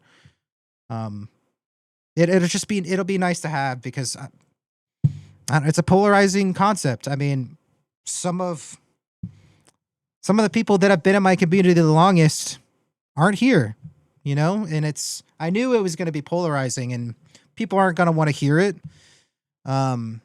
But you know, to be frank, no pun intended, it's true. It's a hard pill to swallow. These things are just true, man. So it's, I don't know. It can be scary because it's like, wow, if these things are true, like this is scary. Right. And like people don't want to feel that pressure, but I think that pressure and that uncertainty leads to true emotional growth and stability. And that's why I think it's important to talk about and why I wanted to bring it up today. It's Christmas. It just makes sense. Yeah. Choosing this life, if you guys ever feel so inclined, choosing this life is not the easy thing. It's a more difficult way to live, but it is way more fulfilling. Others the same way. We have to sacrifice ourselves for the good of others. That means telling them what they need to hear, not what they want to hear. And if there is no God, you can't complain about the problem of evil. Why can't you complain about the problem of evil? We're going to take a quick intermission after he finishes this point, and then we'll come back and finish it up. Because if there is no God, there is no good. And if there is no good, there can be no evil. You say, how does that work? Because evil doesn't exist on its own. Evil only exists as a lack in a good thing. Evil is like cancer. If you take all the cancer out of a good body, you got a better body. What happens if you take all the body out of the cancer? You got nothing. Evil is like rust in a car. If you take all the rust out of a car, you got a better car. What happens if you take all the car out of the rust? You got a Pinto, right? No, you got nothing. It doesn't exist. So evil can only exist if good exists, but good can only exist if God exists. And C.S. Lewis realized this. Early on in his life, he was an atheist because he thought there was too much injustice in the world. He said, there can't be a good God. There's too much injustice. And then one day he realized the argument didn't work. It actually showed that God did exist. And here's how he put it in the book Mere Christianity. As an atheist, my argument against God was that the universe seems so cruel and unjust. But how would I got this idea of just and unjust? A man does not call a line crooked unless he has some idea of a straight line. What was I comparing this universe with when I called it unjust? You see, you wouldn't know what injustice was unless you knew what justice was. You wouldn't know that something was not right unless you knew something was. Something can't be immoral unless something is. In fact, you could put it this way. The shadows prove the sunshine. In order to have shadows, you have to have sunshine. In other words, in order to have evil, you have to have good. Oh, you can have sunshine without shadows. You can have good without evil, but you can't have evil without good. You can't have shadows without sunshine. So evil does not disprove God. Evil may prove there's a devil out there, but it can't disprove God because there'd be no such thing as evil unless there was good, and there'd be no. We don't have to make the leap quite yet of like there's a devil. We don't have to jump there yet, but the lack of God, for sure.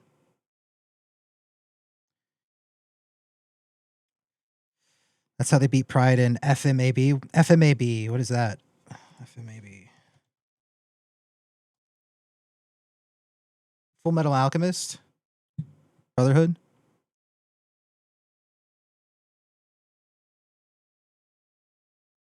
Is that what you're talking about? The reference to the anime? Oh, okay. I need to watch it. I've never actually sat and finished Full Metal Alchemist. I haven't been into anime in a while though. I think that's why. Hey, looks like we're friends already. I don't know why that didn't go off. That alert didn't Hey, go. Oh, I feel like we're friends already. there it is. There it is. Yeah, I need to watch it. I need to watch it for sure. I was about to say something. What was I going to say? Yeah. Yeah, evil doesn't necessarily prove that there's like the devil or Satan, I would say, but I think it is the point he's making is very clear that where God isn't would be like where the light isn't would be what that is. Where good isn't is evil, right? Such thing as good unless God existed.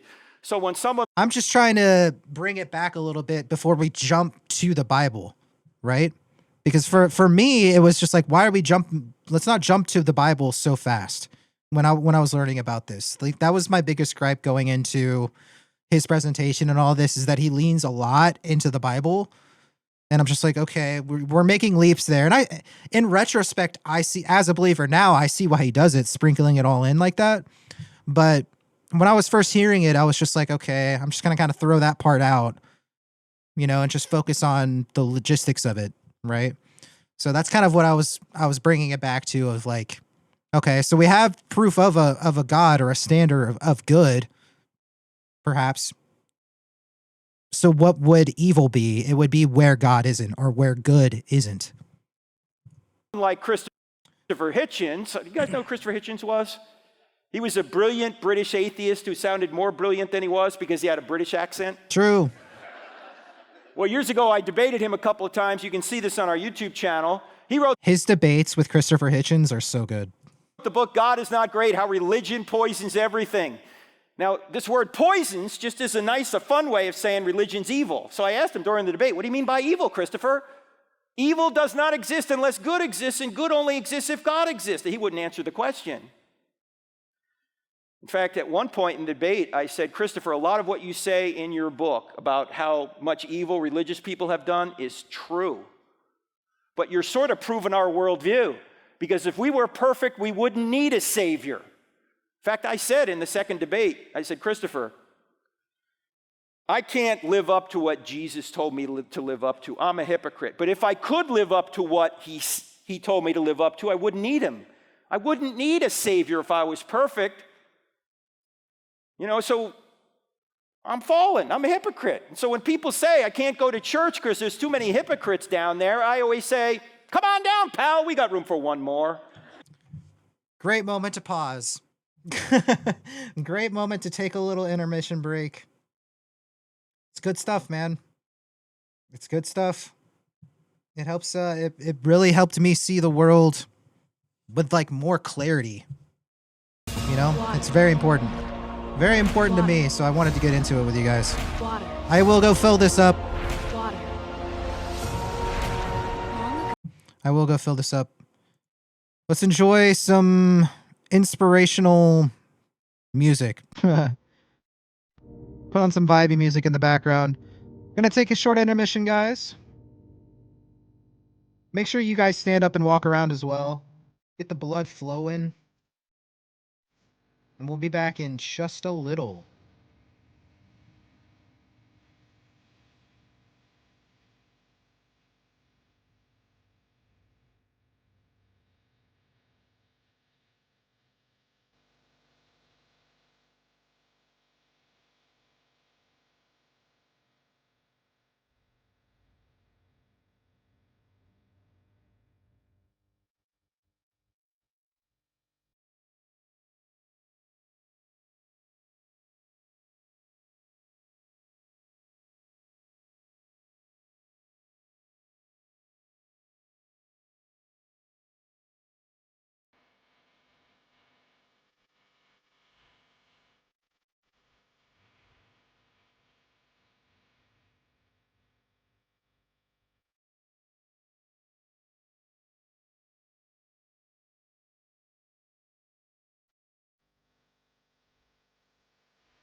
All right. Instead of filling up my drink, I got a crispy polar.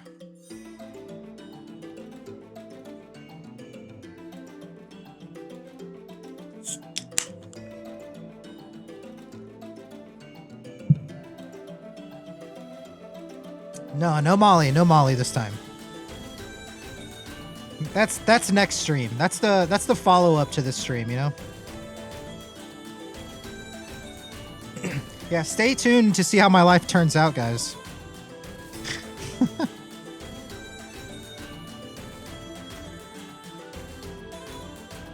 All right. Yeah, that's when I go offline. Yeah, that's when I go offline. Exactly. How do you just know, man? You saw right through me. All right. Let's hop back into this. Let's lock back in. We're a little over halfway, guys. And we'll probably stop. Go ahead and just stop at the Q&A. So he might almost be done, actually. We'll stop at the Q&A. If you guys like the video, I'll make sure to link it. You guys can go through the Q&As. He does a great job. He still goes on campus regularly and stuff and does these presentations all around, has talks like this. And, you know, it just talks about important philosophical ideas and evidence for intelligent design. And I find it very important. And I've got a soft spot in my heart about this subject. And I love talking about this. And I love the discourse of talking with people about these ideas. I find these conversations are the most invigorating. My adrenaline goes through the roof when having these conversations because, I mean, they're important, man. So it's I find it fun. There's never like a greater than thou or like I'm smarter than you kind of mentalities. It's just conversation. You know what I mean? People kind of get caught up and like don't want to talk about these things because they might not know enough or they might have a lot of knowledge in one thing. And I don't know, people are just, I will say one thing. The people that say they're the most open-minded people are usually the most closed-minded in my experience. So I love discourse in the sense of talking about ideas, you know? So I love it. There's yeah. Let's hop back into it. Back with Frank Turk here. Let's get back into it. We're all hypocrites. All right. Okay. All right. Right to it. I forgot. Yeah, that's where we left off. Based, by the way. Now I know theologically we're saints in the eyes of God, but we're still fallen. And by the way, religion doesn't poison everything. Everything poisons religion. I poison religion because I don't live up to the standard that God gave us. Now, there's a lot more in the books on this argument, but let's just sum up where we've been. From the cosmological argument, we've discovered that the cause is spaceless, timeless, immaterial, powerful, and personal, and also has a mind. From the design argument, we get more information that this being has a mind, and we can also see that he's sustaining the universe every single second of its existence. From the moral argument, we can see that this being is moral.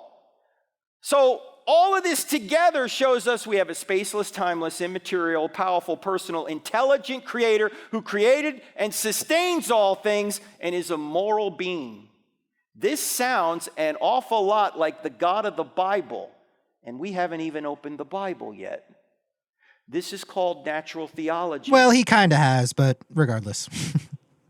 You can discover all this without any reference to any religious book. Now, you're probably thinking, well, Frank, atheists have good responses to this, don't they? No. Not really. I'm just telling you, they don't. In fact, atheism makes reason itself impossible. I can't say anything better than C.S. Lewis, so I'm just going to read you this quote. Yeah, impossible. No, I don't know if he's going to say this or not, but it's not impossible for an atheist to know right from wrong. I want that distinction to be very clear. It's not impossible for an atheist to know right from wrong. However, kind of goes back to his moral argument. In order to know what right or wrong is, you have to have a standard. And as an atheist, there is no standard of objective morality. So yeah, you can know right from wrong, but you'd have to borrow from other moral truths, other moral standards in order to have your standard. And if your standard is what society tells you, then that's very dangerous. That's very dangerous. And that goes back to the Nazis didn't think they were doing anything wrong, right? So if you get a bunch of people together and they say something's right, does that make it right? I would argue no. That's very dangerous. You know, most atheists today are materialists. They think you're just a molecular machine because there's no immaterial reality. You're just a moist robot. Everything you think is the result of natural causes. Everything you think is the result of the laws of physics. You're not really reasoning, you're just reacting. You don't have free will. You're a robot. Here's what Lewis said about this. Check this out. It's a 2-slide quote. Stay with him on it. Here we go. Suppose there were no intelligence behind the universe. In that case, nobody designed my brain for the purpose of thinking. Thought is merely the byproduct of some atoms within my skull. But if so, how can I trust my own thinking to be true? But if I can't trust my own thinking, of course I can't trust the arguments leading to atheism, and therefore have no reason to be an atheist or anything else. Unless I believe in God, I can't believe in thought, so I can never use thought to disbelieve in God. Boom! As John Madden would say. You can't say it any better than that. Yeah. Your very ability to reason presupposes a mind. And by the way, when someone asks you, how do you know that God exists? What you ought to say is, I know God by his effects. I'm reasoning from effect back to cause. This is what scientists do. They find an effect, they're trying to figure out what the cause is. If there's a creation, that's the effect. The cause must be a creator. If there's design, that's the effect. We're reasoning back to a cause, a designer. If there's a moral law written on our hearts, that's the effect. We're reasoning back to a moral lawgiver. If you have the ability to think, that's the effect. You're reasoning back to a cause, a mind. If there's evidence that Jesus rose from the dead, that's the effect. We're reasoning back to a cause that could rise a man from the dead, God. So we're reasoning from effect back to cause. Every effect has a cause. And if you don't believe every effect has a cause, you know what you've just done? You've just defeated and thrown out science. Because science is built on cause and effect. That's what you're doing when you're doing science. You're trying to discover what particular cause caused this particular effect. So atheists claim to be champions of science. Ironically, atheism makes science impossible. So how are we going to discover who the true God is then? We've got to go to the third question, are miracles possible? Now you're probably wondering, how are we going to get through this, Frank? We've got to get to questions. Actually, number 3 is the fastest one. It's easy. Yes. It's really easy to show that miracles are possible. The problem is a lot of people don't think miracles are possible. They think they're impossible. For example, Noah. All right, Christians, is this being recorded, by the way? Is this being streamed right now? Let's try and keep this just between ourselves, can we? Christians, can we all agree that Noah and the ark is crazy?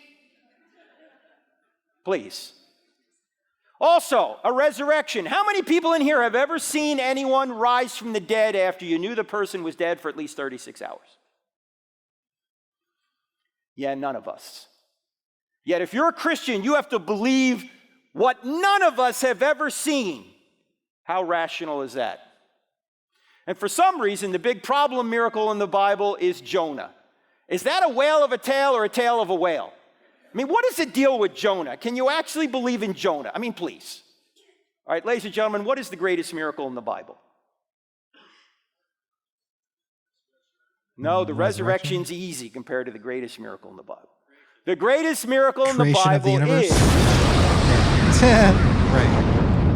I got some of you a second time. Yeah, man. Jeez. The greatest miracle in the Bible is the first verse. In the beginning, God created the heavens and the earth. If that verse is true, every other verse is at least possible, right? I mean, if it's true that God can create the universe out of nothing, Can he do whatever he wants that's not logically impossible inside the universe?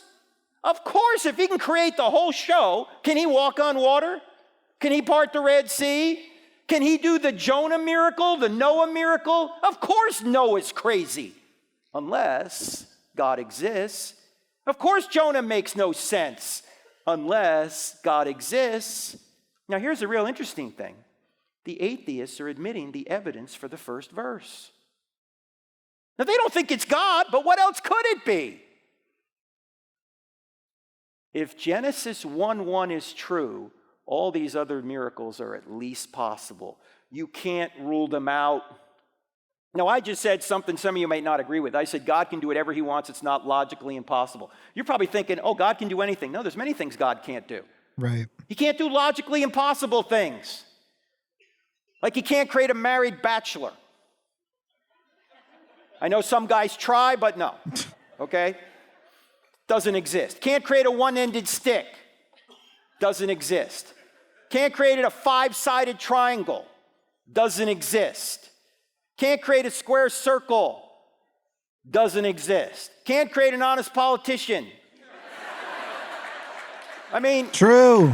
There are some things that are too hard for God. You can do some things that God can't do. What can you do that he can't do?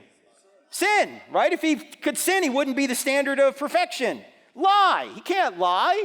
He wouldn't be the standard of truth. He can't go out of existence.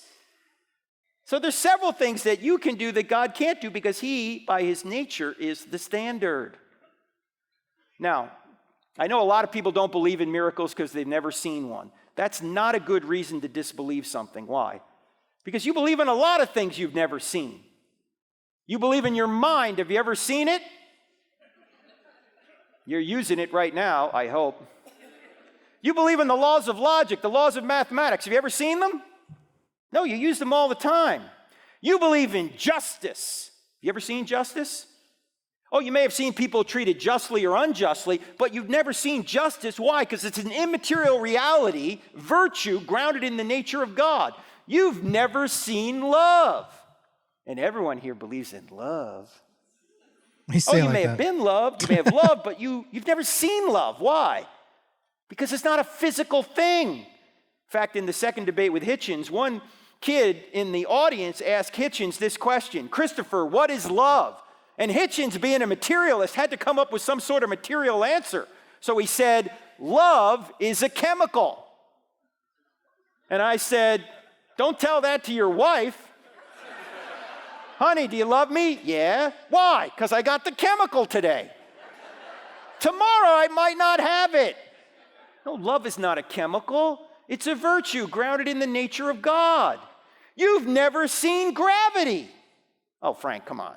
It's right there. No, you're not seeing gravity. What are you seeing? You're seeing the effects of gravity. We really don't even know what gravity is. Ask any scientist what's gravity. Ask any scientist what energy is. I don't know. We don't know what it is. It's a we thing. Can see its effects. You've never seen George Washington. Yet you believe he exists. Why? Because he's left effects behind that are best explained by a man who lived from 1732 to 1799. His name is George Washington. And you've never seen Jesus either. But you have good evidence to believe he actually existed and exists today because he's left effects behind. And sometimes he even intervenes now. So just because you haven't seen something doesn't mean you ought not believe it. Other people have said, well, you can't believe in miracles because you can't violate natural laws. We're not talking about violating natural laws. We're talking about overpowering natural laws. I'm overpowering a natural law right now. What law am I overpowering? Gravity. Now, if I can overpower a natural law, can the God who created and sustains natural laws overpower them? Of course. Now, it's true. If I decide I don't want to overpower it anymore, okay, natural law takes over. But if I can overpower it, so can God. So don't buy into the idea that miracles are not possible. Now, I do need to say this about miracles. Miracles are not required since the close of the canon, since the first century for Christianity to be true. There could be no miracles between the close of the first century and today, and Christianity would still be true. Now, I do think there have been miracles and are miracles today. In fact, Craig Keener, a brilliant scholar from Asbury Seminary, did a research project where he actually wrote a hernia-inducing 2-volume set that's like over 1,100 pages called Miracles about modern-day miracles. But even if he's wrong about that, if God exists, if Genesis 1:1 is true, then miracles are at least possible. You can't rule them out. And miracles are used to let us know who speaks for God. Why should you follow Moses and not Muhammad? Because Moses can do miracles. Why should you follow Jesus and not Joseph Smith? Because Jesus can do miracles. That authenticates that the person speaks for God. In fact, this God who created and sustains the universe, who didn't have a beginning and won't have an end, we have a name for this being. What is the name? The great I am. Do you remember when Jesus was going up against the Pharisees? And he says, before Abraham was born, I am. And they picked up stones to stone him. Why were they picking up stones to stone him? Who was he quoting? He's quoting from the Old Testament. Exodus 3:14, the burning bush. Do you remember when God appeared to Charlton Heston? And Moses says to God, who should I tell the Israelites you are? And God says, tell them I am sends you. What does I am mean? I am means the self-existent, eternal one.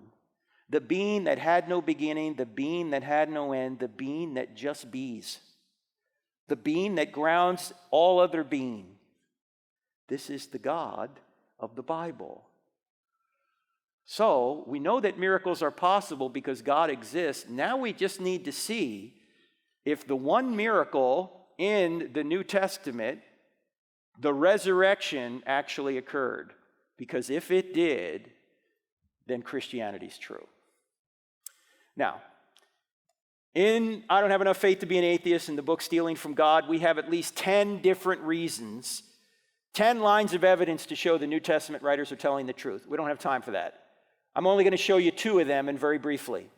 The first one I want to talk about that lets us know that the New Testament writers are telling the truth is something called embarrassing stories. What are embarrassing stories? Historians know that if they find something in the text that's embarrassing to the author or authors, it's probably true. Why? Because you're not going to invent things that make you look bad. You might invent things that make you look good, right? But you're not going to invent things that make you look bad. In fact, let me ask you guys a question in here. How many people have ever lied to make yourself look good? Look, if you don't have your hand up right now, you're lying to make yourself look good. And it's not working. We know you're lying. All right, how many people in here have ever lied to make yourself look bad? You don't lie to make yourself look bad. You might lie to make yourself look good. Well, the New Testament writers have filled the New Testament. This is true of the Old Testament as well, but we're just looking at the New Testament. The New Testament writers have filled the New Testament with embarrassing stories that make them look bad. They never would have invented this. That's why we call this the Duh factor. They're not making this up. Let me just give you a few of these. Notice, Peter, their leader, the disciples' leader, is called Satan by Jesus. You think they invented this? You think Mark at one point said to Peter, hey, Pete, I'm going to make this a real interesting story. I'm going to have the Lord call you Satan. What do you think Peter would have said? Have him call you Satan. Look, I'm the leader here. This doesn't look good. And then Peter says, oh, Lord, I'll never deny you. What does he wind up doing? He denies him 3 times. And then at the crucifixion, all the disciples, maybe with the exception of one, they all run away. They're cowards. This is like a Monty Python movie. Run away. They all run away. And who are the brave ones? The women. The women are the brave ones. That's right, ladies. You can give yourselves a hand. That's right. W women. I am woman, hear me roar. Didn't run away like you sissy pants men did. Now, who wrote the New Testament down? Men. Now, what man is going to invent that he was hiding for fear of the Jews while the women went down and discovered the empty tomb? Would any man in here invent that? I mean, if I was there and inventing it, I'd make myself look good, wouldn't you? I mean, I'd write down there something like this. Let's see, we marched right down there and we overpowered that elite Roman guard. That sounds pretty good, doesn't it? Yep. John said, get out. Peter roundhouse kicked him. Thomas said, we'll be back. No doubt. And then on Sunday morning, we marched right down to the tomb and we saw Jesus, who congratulated us on our great faith. And then we went and comforted the trembling women. I would never say it was Mr. Sissy Pants why the women went down and discovered the empty tomb. And oh, by the way, why would you never say the women were the first witnesses in that culture? Forget about the fact it was embarrassing to men. It was. But independent of that, why would you never have the women be the first witnesses in that culture? Because a woman's testimony was not considered on par with that of a man. So if you're making up the New Testament story, you'd only have the men be the first witnesses. Yet all four Gospels say the women were the first witnesses, which is telling us what? They really were. In fact, one of them was a formerly demon-possessed woman. Gee, what a great, credible witness you have there. You think they're making this up? I had a lady come up to me once. She said, Frank, I know why Jesus appeared to the women first. I said, why? And she said, because he wanted to get the story out.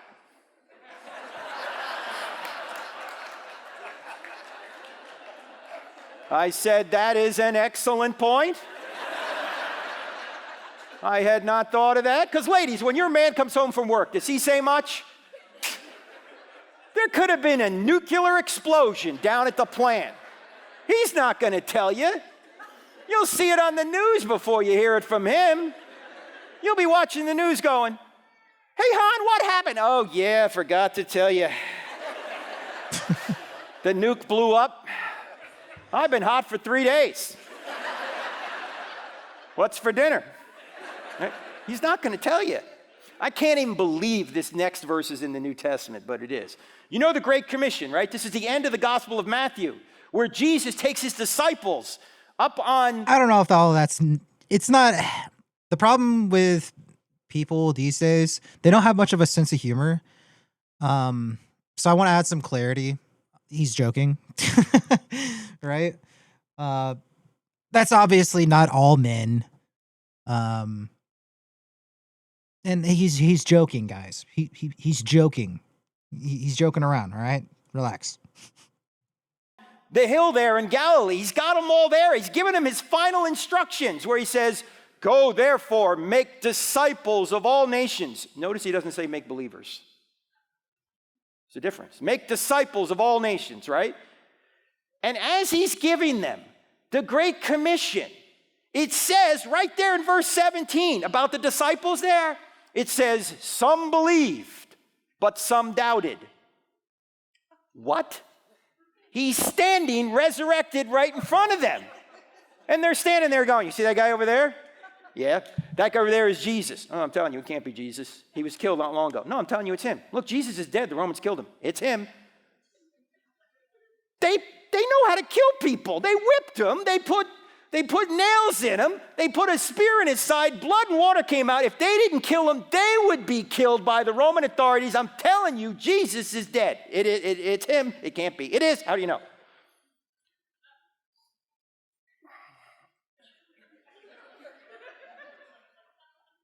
The women told me.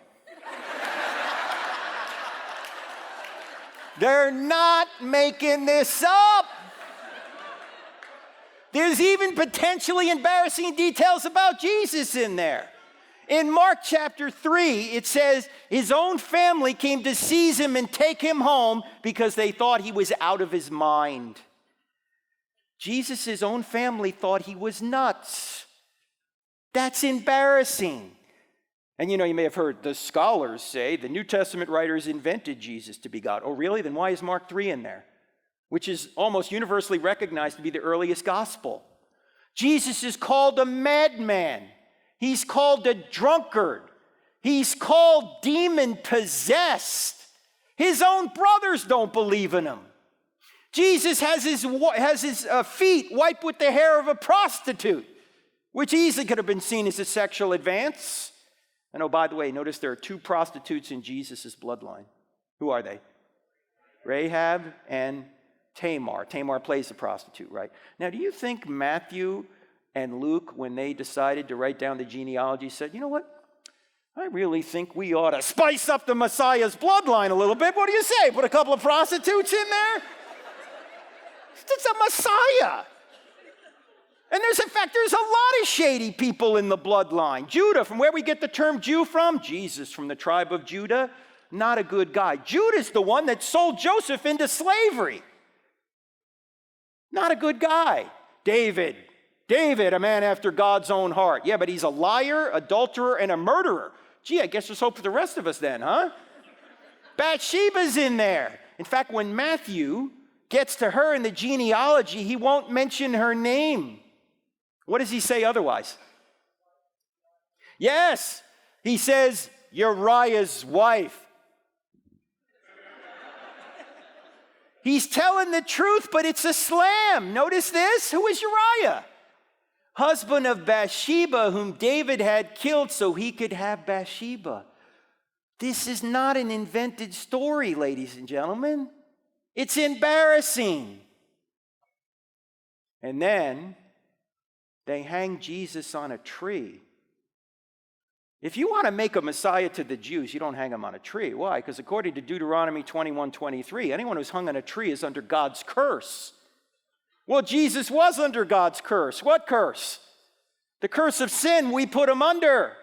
But if you were making this up, you wouldn't say that. In fact, notice in Genesis there are 2 trees. What are the 2 trees? Tree of life, tree of the knowledge of good and evil. Then go all the way to the end of the Bible. Go to Revelation. What tree is in Revelation? The tree of life. There's actually a 3rd tree right in the middle. That's the tree they hung Jesus on. Because we sinned at the tree of the knowledge of good and evil, the only way we could have access again to the tree of life is if Jesus takes our punishment on himself by being hung on a tree. But if you're making this up, you would never say that. There's a lot more embarrassing details in the New Testament and even the Old Testament. Very embarrassing stuff. They're not inventing this. In fact, Dennis Prager, you may know who he is. He's a conservative Jewish man who has written some commentaries on the Old Testament. He says, the number one reason I know that the Old Testament's true is because the Jews would never say these embarrassing things about themselves. They would never invent these things. Most histories are whitewashed, if you haven't noticed. The Pharaoh only reports when he wins. He doesn't report when things go wrong. The Jews, on the other hand, and the Christians, they reveal all the warts and all the sins and all of the evil that the supposed heroes of the story do. They're not making it up. Here's one other reason we know the New Testament writers are telling the truth: excruciating deaths.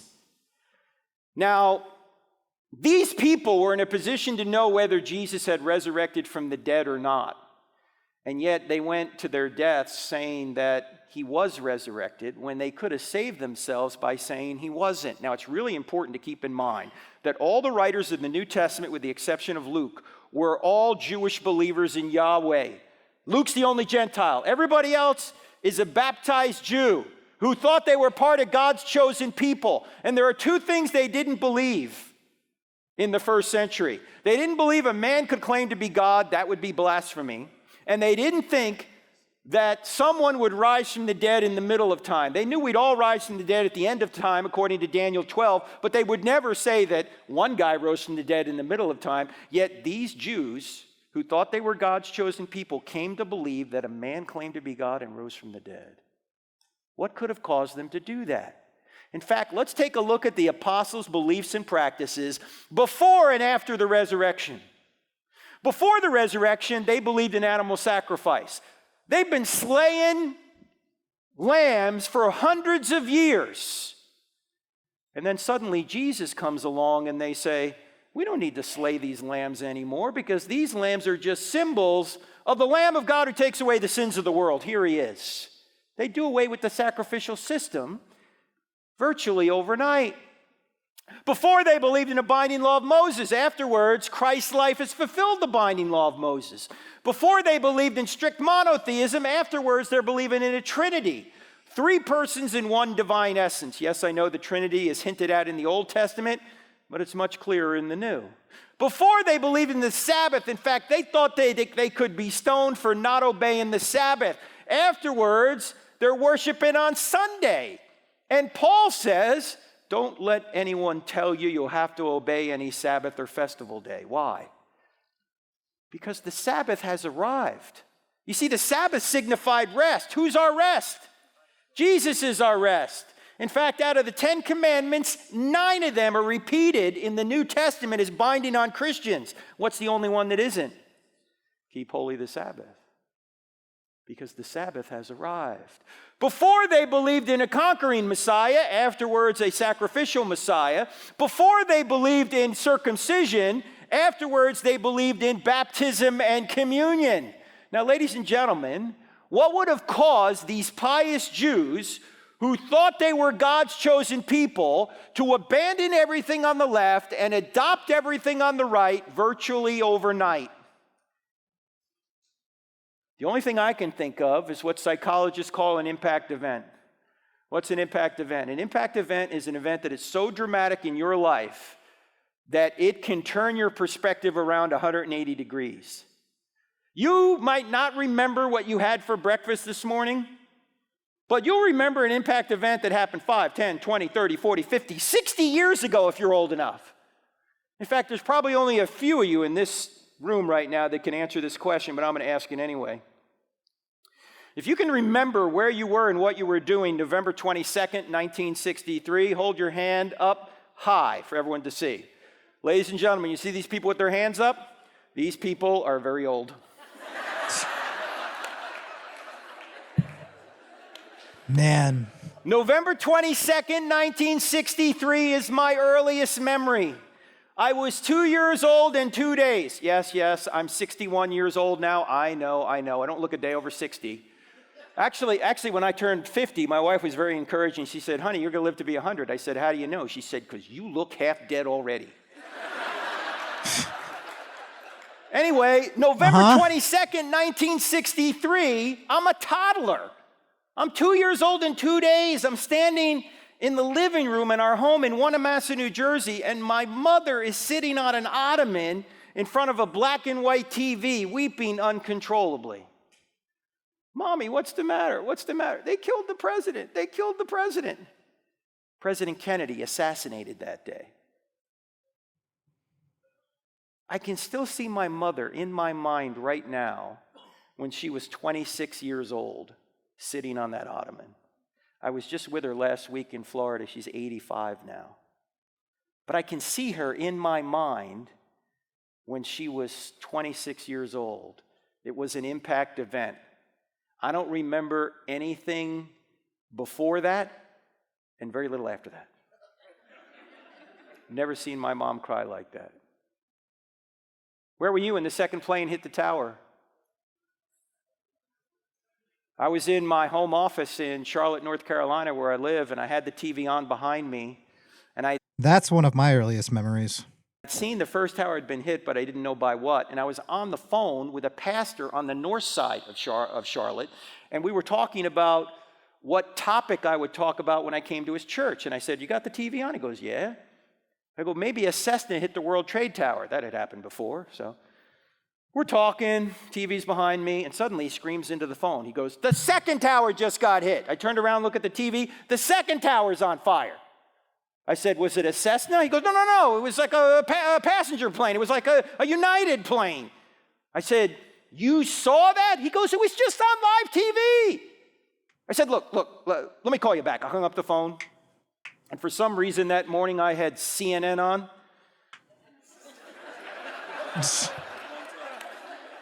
The Communist News Network. And I'm not making this up, but the commentator on CNN said, one has to think there's some sort of navigational error here. I said, navigational error? This is the clearest day in the history of the Big Apple. You don't think pilots can see where they're going? You think Stevie Wonder's flying these planes? Lord, he's got no chill. Come on, this is terrorism. I called the pastor the next day. I said, we're going to come to your church and talk about Islam because that's what this is related to. Now, 9/11 was over 21 years ago. It's And those crazy. who are old enough in here can remember something about that day. But if I were to ask you where you were 21 days ago, most of you are going to go, Work. I don't know, let me look at my iPhone. What was I doing that day? Why can you remember something from 21 years ago but not 21 days ago? No impact event 21 days ago. Impact event 21 years ago. If Jesus really did rise from the dead, do you think that would have been an impact event? Do you think that would have enabled them to remember everything he said and did after they saw that? They'd never forget that, would they? And it's the only way I can figure out why they would have abandoned everything on the left and adopted everything on the right. I mean, they believed this stuff for hundreds of years, and then suddenly, boom, no, we don't believe it anymore. Why? Because a man claimed to be God and then rose from the dead. Why would they make this up? In fact, think about it this way. What did the New Testament writers have to gain by making up a new religion? This is so What important. did they get? They got kicked out of the synagogue, and then they got beaten, tortured, and killed. Last time I checked, that was not a list of perks. Nope. We're going to start a new religion. We are? Yeah. What's it going to get us? So first we get kicked out of the synagogue, then we'll get beaten. We're gonna get tortured, and killed. Well, sign me up. Hooray! What a great idea. Why haven't we thought of this earlier? Great No, I idea. don't think so. In fact, they had every motive to say the resurrection didn't happen, not every motive to say it did. Now, I get this question. Maybe you get this question too if you're a Christian. Are there any non-Christian writers that talk about Jesus and the apostles? Yeah, there are. They're in chapter 9 of I Don't Have Enough Faith to Be an Atheist. People like Josephus, Suetonius, Thales, Phlegon, these household names you've probably heard about. None of these people are eyewitnesses, but they basically say the same storyline as the New Testament. But you know why people ask that question often? Are there any non-Christian writers? Because they're thinking, you really can't trust the New Testament writers because you see, the New Testament writers were biased. You see, they were Christians. You just have to look at the non-Christian writers or the secular writers Pay to attention figure to out this. what really happened. If you think about that for more than 10 seconds, you realize how stupid that is. What did these people have to gain by saying it was true? Nothing. They had everything to lose. In fact, my friend J. Warner Wallace, you may know about, he's a cold case homicide detective who's been on Dateline more than any other homicide detective because he solves murders that are decades old. In fact, his son may have been on that Torrance case this morning because that's where this guy apparently who did the shooting last night was found today. Jim's father and Jim's son were all cops in the Torrance PD, and his son is still a cop there. Anyway, Jim has taken his homicide detective skills and applied them to the greatest homicide of all time, the homicide of Jesus. He wrote a book called Cold Case Christianity. And he says that whenever he finds a body that he knows has been murdered, he says, I know there's only 3 reasons why that guy's dead. I don't have to look for 1,000 motivations for why this guy's been murdered. There's only 3 reasons. One of these 3 are a combination of the 3. That guy's dead because there was a sex issue, a money issue, or a power issue. Sex, money, or power. Those are the 3 motivators that can cause people or motivate people to murder. In fact, those are the same 3 motivators that cause any of us to sin. Why? Because sex, money, and power are good things. The problem is they're so good, we'll often take shortcuts to get them. So what Jim says is if you're going to say that the New Testament writers invented all this, you got to find one or more of those 3 motivators.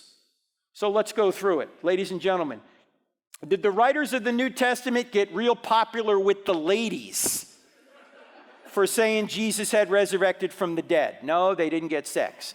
Did they get money? No, they weren't 21st century prosperity gospel preachers. Did they get power? No, they got the opposite of power. Paul had power when he was Saul persecuting the church. As soon as he becomes Paul and is a Christian, he's the one persecuted. He's lost all his power. They didn't get sex. They didn't get money. They didn't get power. There's no motivation to make this up. And then you might ask the question, why would they die for a known lie? At this point, you're going to say, wait a minute, Frank, time out. If you're going to say that martyrdom somehow is evidence for Christianity, don't you have to say martyrdom is evidence for Islam? No. Why?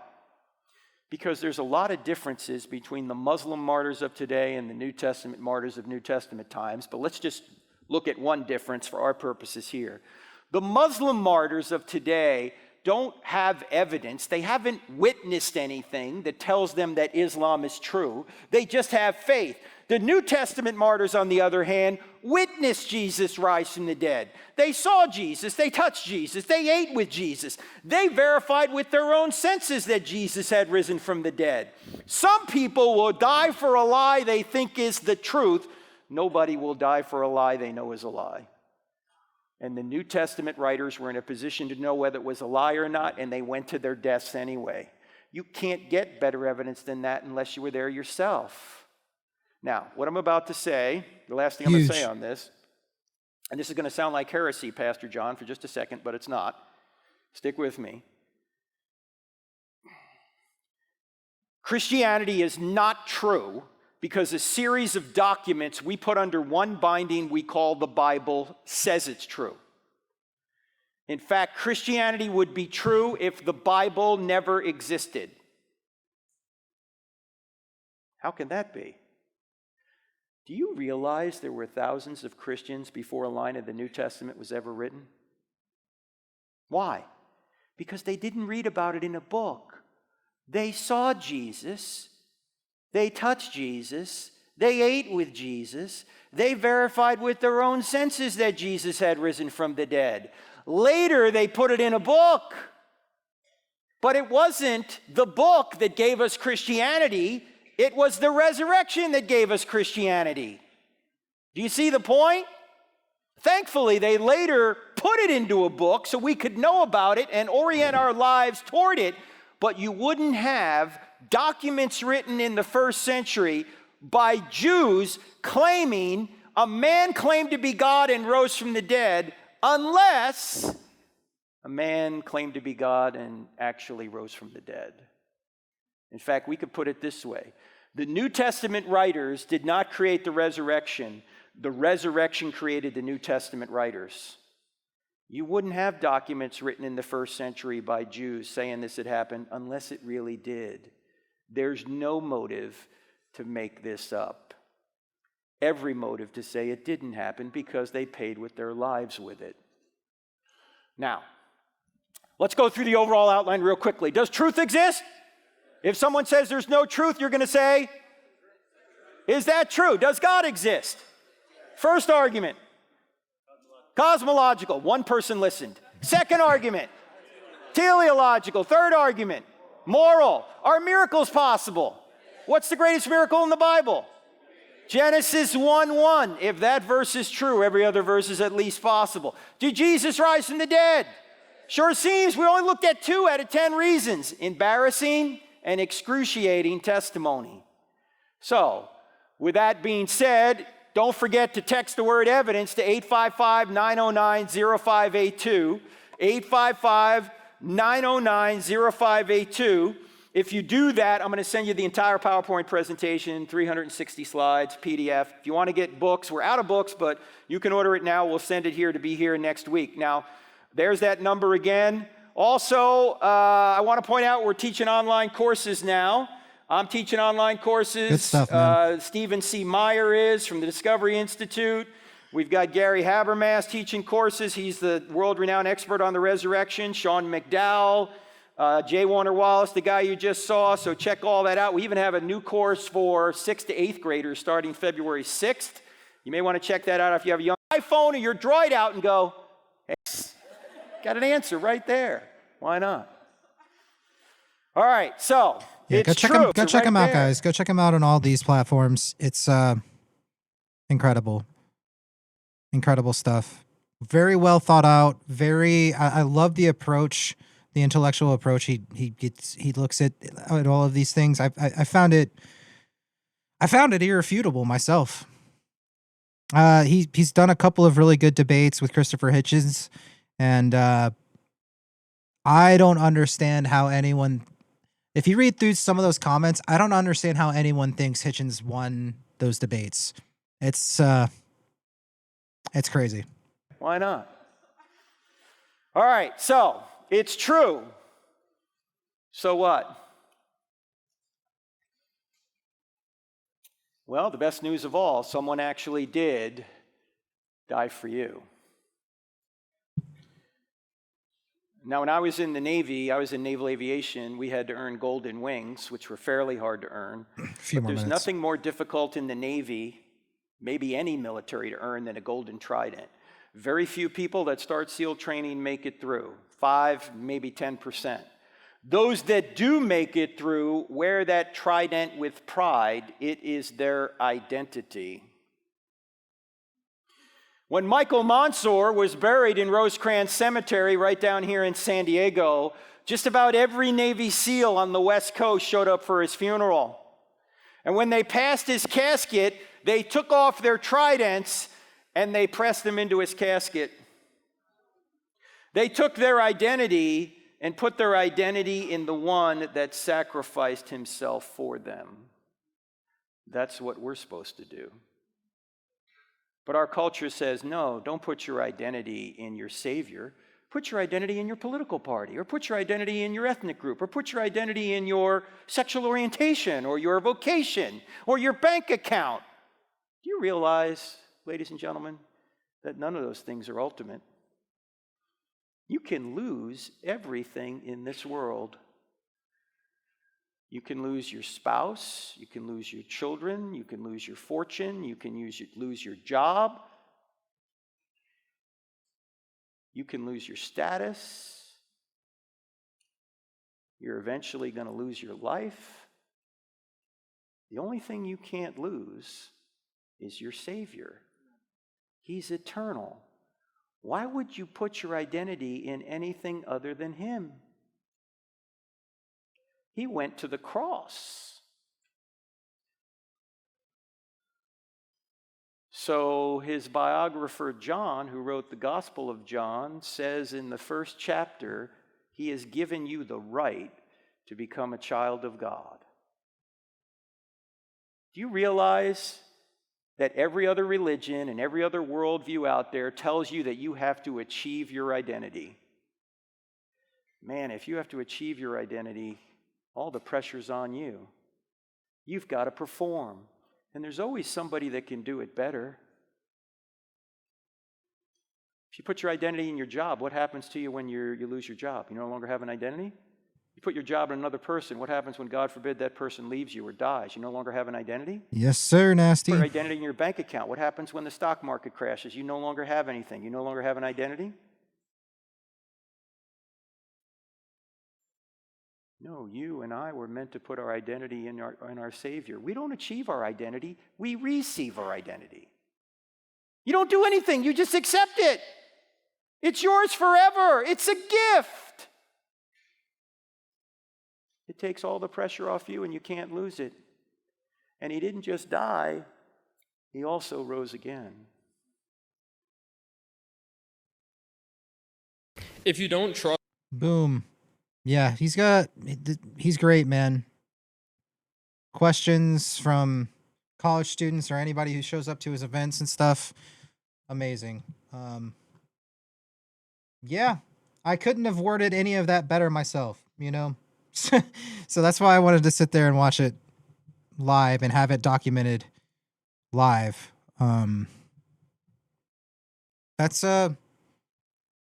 That's some strong evidence, and like he said in his books, there's a lot more detail and other evidences and stuff. He didn't even get into any of like the archaeological finds, especially within like the last like decade. There's been so many archaeological finds that point to the accuracy of biblical accounts. So I would, if there's any shadow of a doubt, there are resources out there. Check out Cross Examined. That was Frank Turek. If you just search Frank Turek, you'll be able to find a lot of his resources. He's got an app and stuff. If there's any doubts and all that, check it out. It's if it's true, it's what we should be doing. It's the way we should be living, right? And I think there's overwhelming evidence that makes it seem as though it's more true than the alternatives. So that's what it took for me to believe and trust in Jesus. And I would challenge anybody out there that doesn't to really think about it. Sometimes it takes tragedy and it takes some hurting to kind of wake up and feel the need for a savior. I would pray that it doesn't take tragedy and hard times to get you to a decision to follow. But I pray that God would move and put a rock in your shoe. Hopefully I put a rock in your shoe where you can at least be thinking about it. Because even in the good times, we need to be doing what's right. You know, there's a lot of lost people out there that don't have any problems, at least that they show, right? But you know, there is more to life. Life has purpose. There's a lot of people out there, especially on Twitch and stuff, that they believe that there is no purpose to life. You know, there is no meaning. Suicide rates are up, and it makes sense. It makes sense as to why. If there's no reason, there's no reason, but there is a reason. And there's plenty of evidence for it. There's plenty of evidence for it. And if all of that wasn't enough to convince you, come join the Discord. Send me a message. I'd love to talk about this stuff. I can plug other resources. There are books. I would recommend Mere Christianity, C.S. Lewis. I would recommend Frank Turek's book. I'd recommend I Don't Have Enough Faith to Be an Atheist. I recommend both of them. But there are several other ones out there that are really good as far as things that are not just the Bible. The most important thing I would challenge everyone to do is read the New Testament. Start with Matthew, read through all the Gospels, learn about Jesus and what he taught, and see if what he said and how he lived is something that you would want to apply to your life. Just read into it, read what he has to say. Don't take my word for it. Don't take Frank's word for it. Read it yourself. Read it yourself and come back and tell me, hey, I don't like this. What is this about? If you want to talk about it, you have a problem with something you read, let's talk about it, man. I'm here for it. I'm here for it. That's like the main reason why I built this community, man. I've been kind of flying under the radar about it. But I want to be more upfront about my faith with everyone. And I want to bring more like-minded people into the community. So doesn't mean I'm going to be preaching and doing this sort of thing every week. Next stream after the holidays, after Christmas, we're going to be playing Baldur's Gate 3, man. And I'm going to be cussing, you know what I mean? I'm going to get back to just being like myself, you know? But I do want this to be more on people's minds, and I want to be more wear on my sleeve that much more, because I think there is a sense of there is an urgency about it, because life is fragile. You know, life is fragile. You never know when the last Twitch message one of you guys sends me is gonna happen. Heck yeah, and shit. Yeah, exactly. Yeah, you never know when the last chat message that I'm gonna get from one of you guys is gonna be. And that scares me. That scares me because I believe all of this stuff is true. And if it's true, I want you guys to know it too. You know? But I can't tell you how to live your life, can't tell you what to do. I can only present the evidence. And there's a lot of evidence. And there's even more where that came from. But I think that was a good summary of some root points, you know? So thank you guys for being here. If you stuck around the whole time, dude, nasty. Thank you. I don't know if Kite's still in there, Doors in, or anyone. Just a Lil, thank you. Thank you guys for humoring me. That's my testimony. Jesus is real, man. Jesus is good. And I pray that you give it a shot and really get to learning about it. It gives us purpose on this life. It gives us a reason. So look into it, guys. Love you all so much.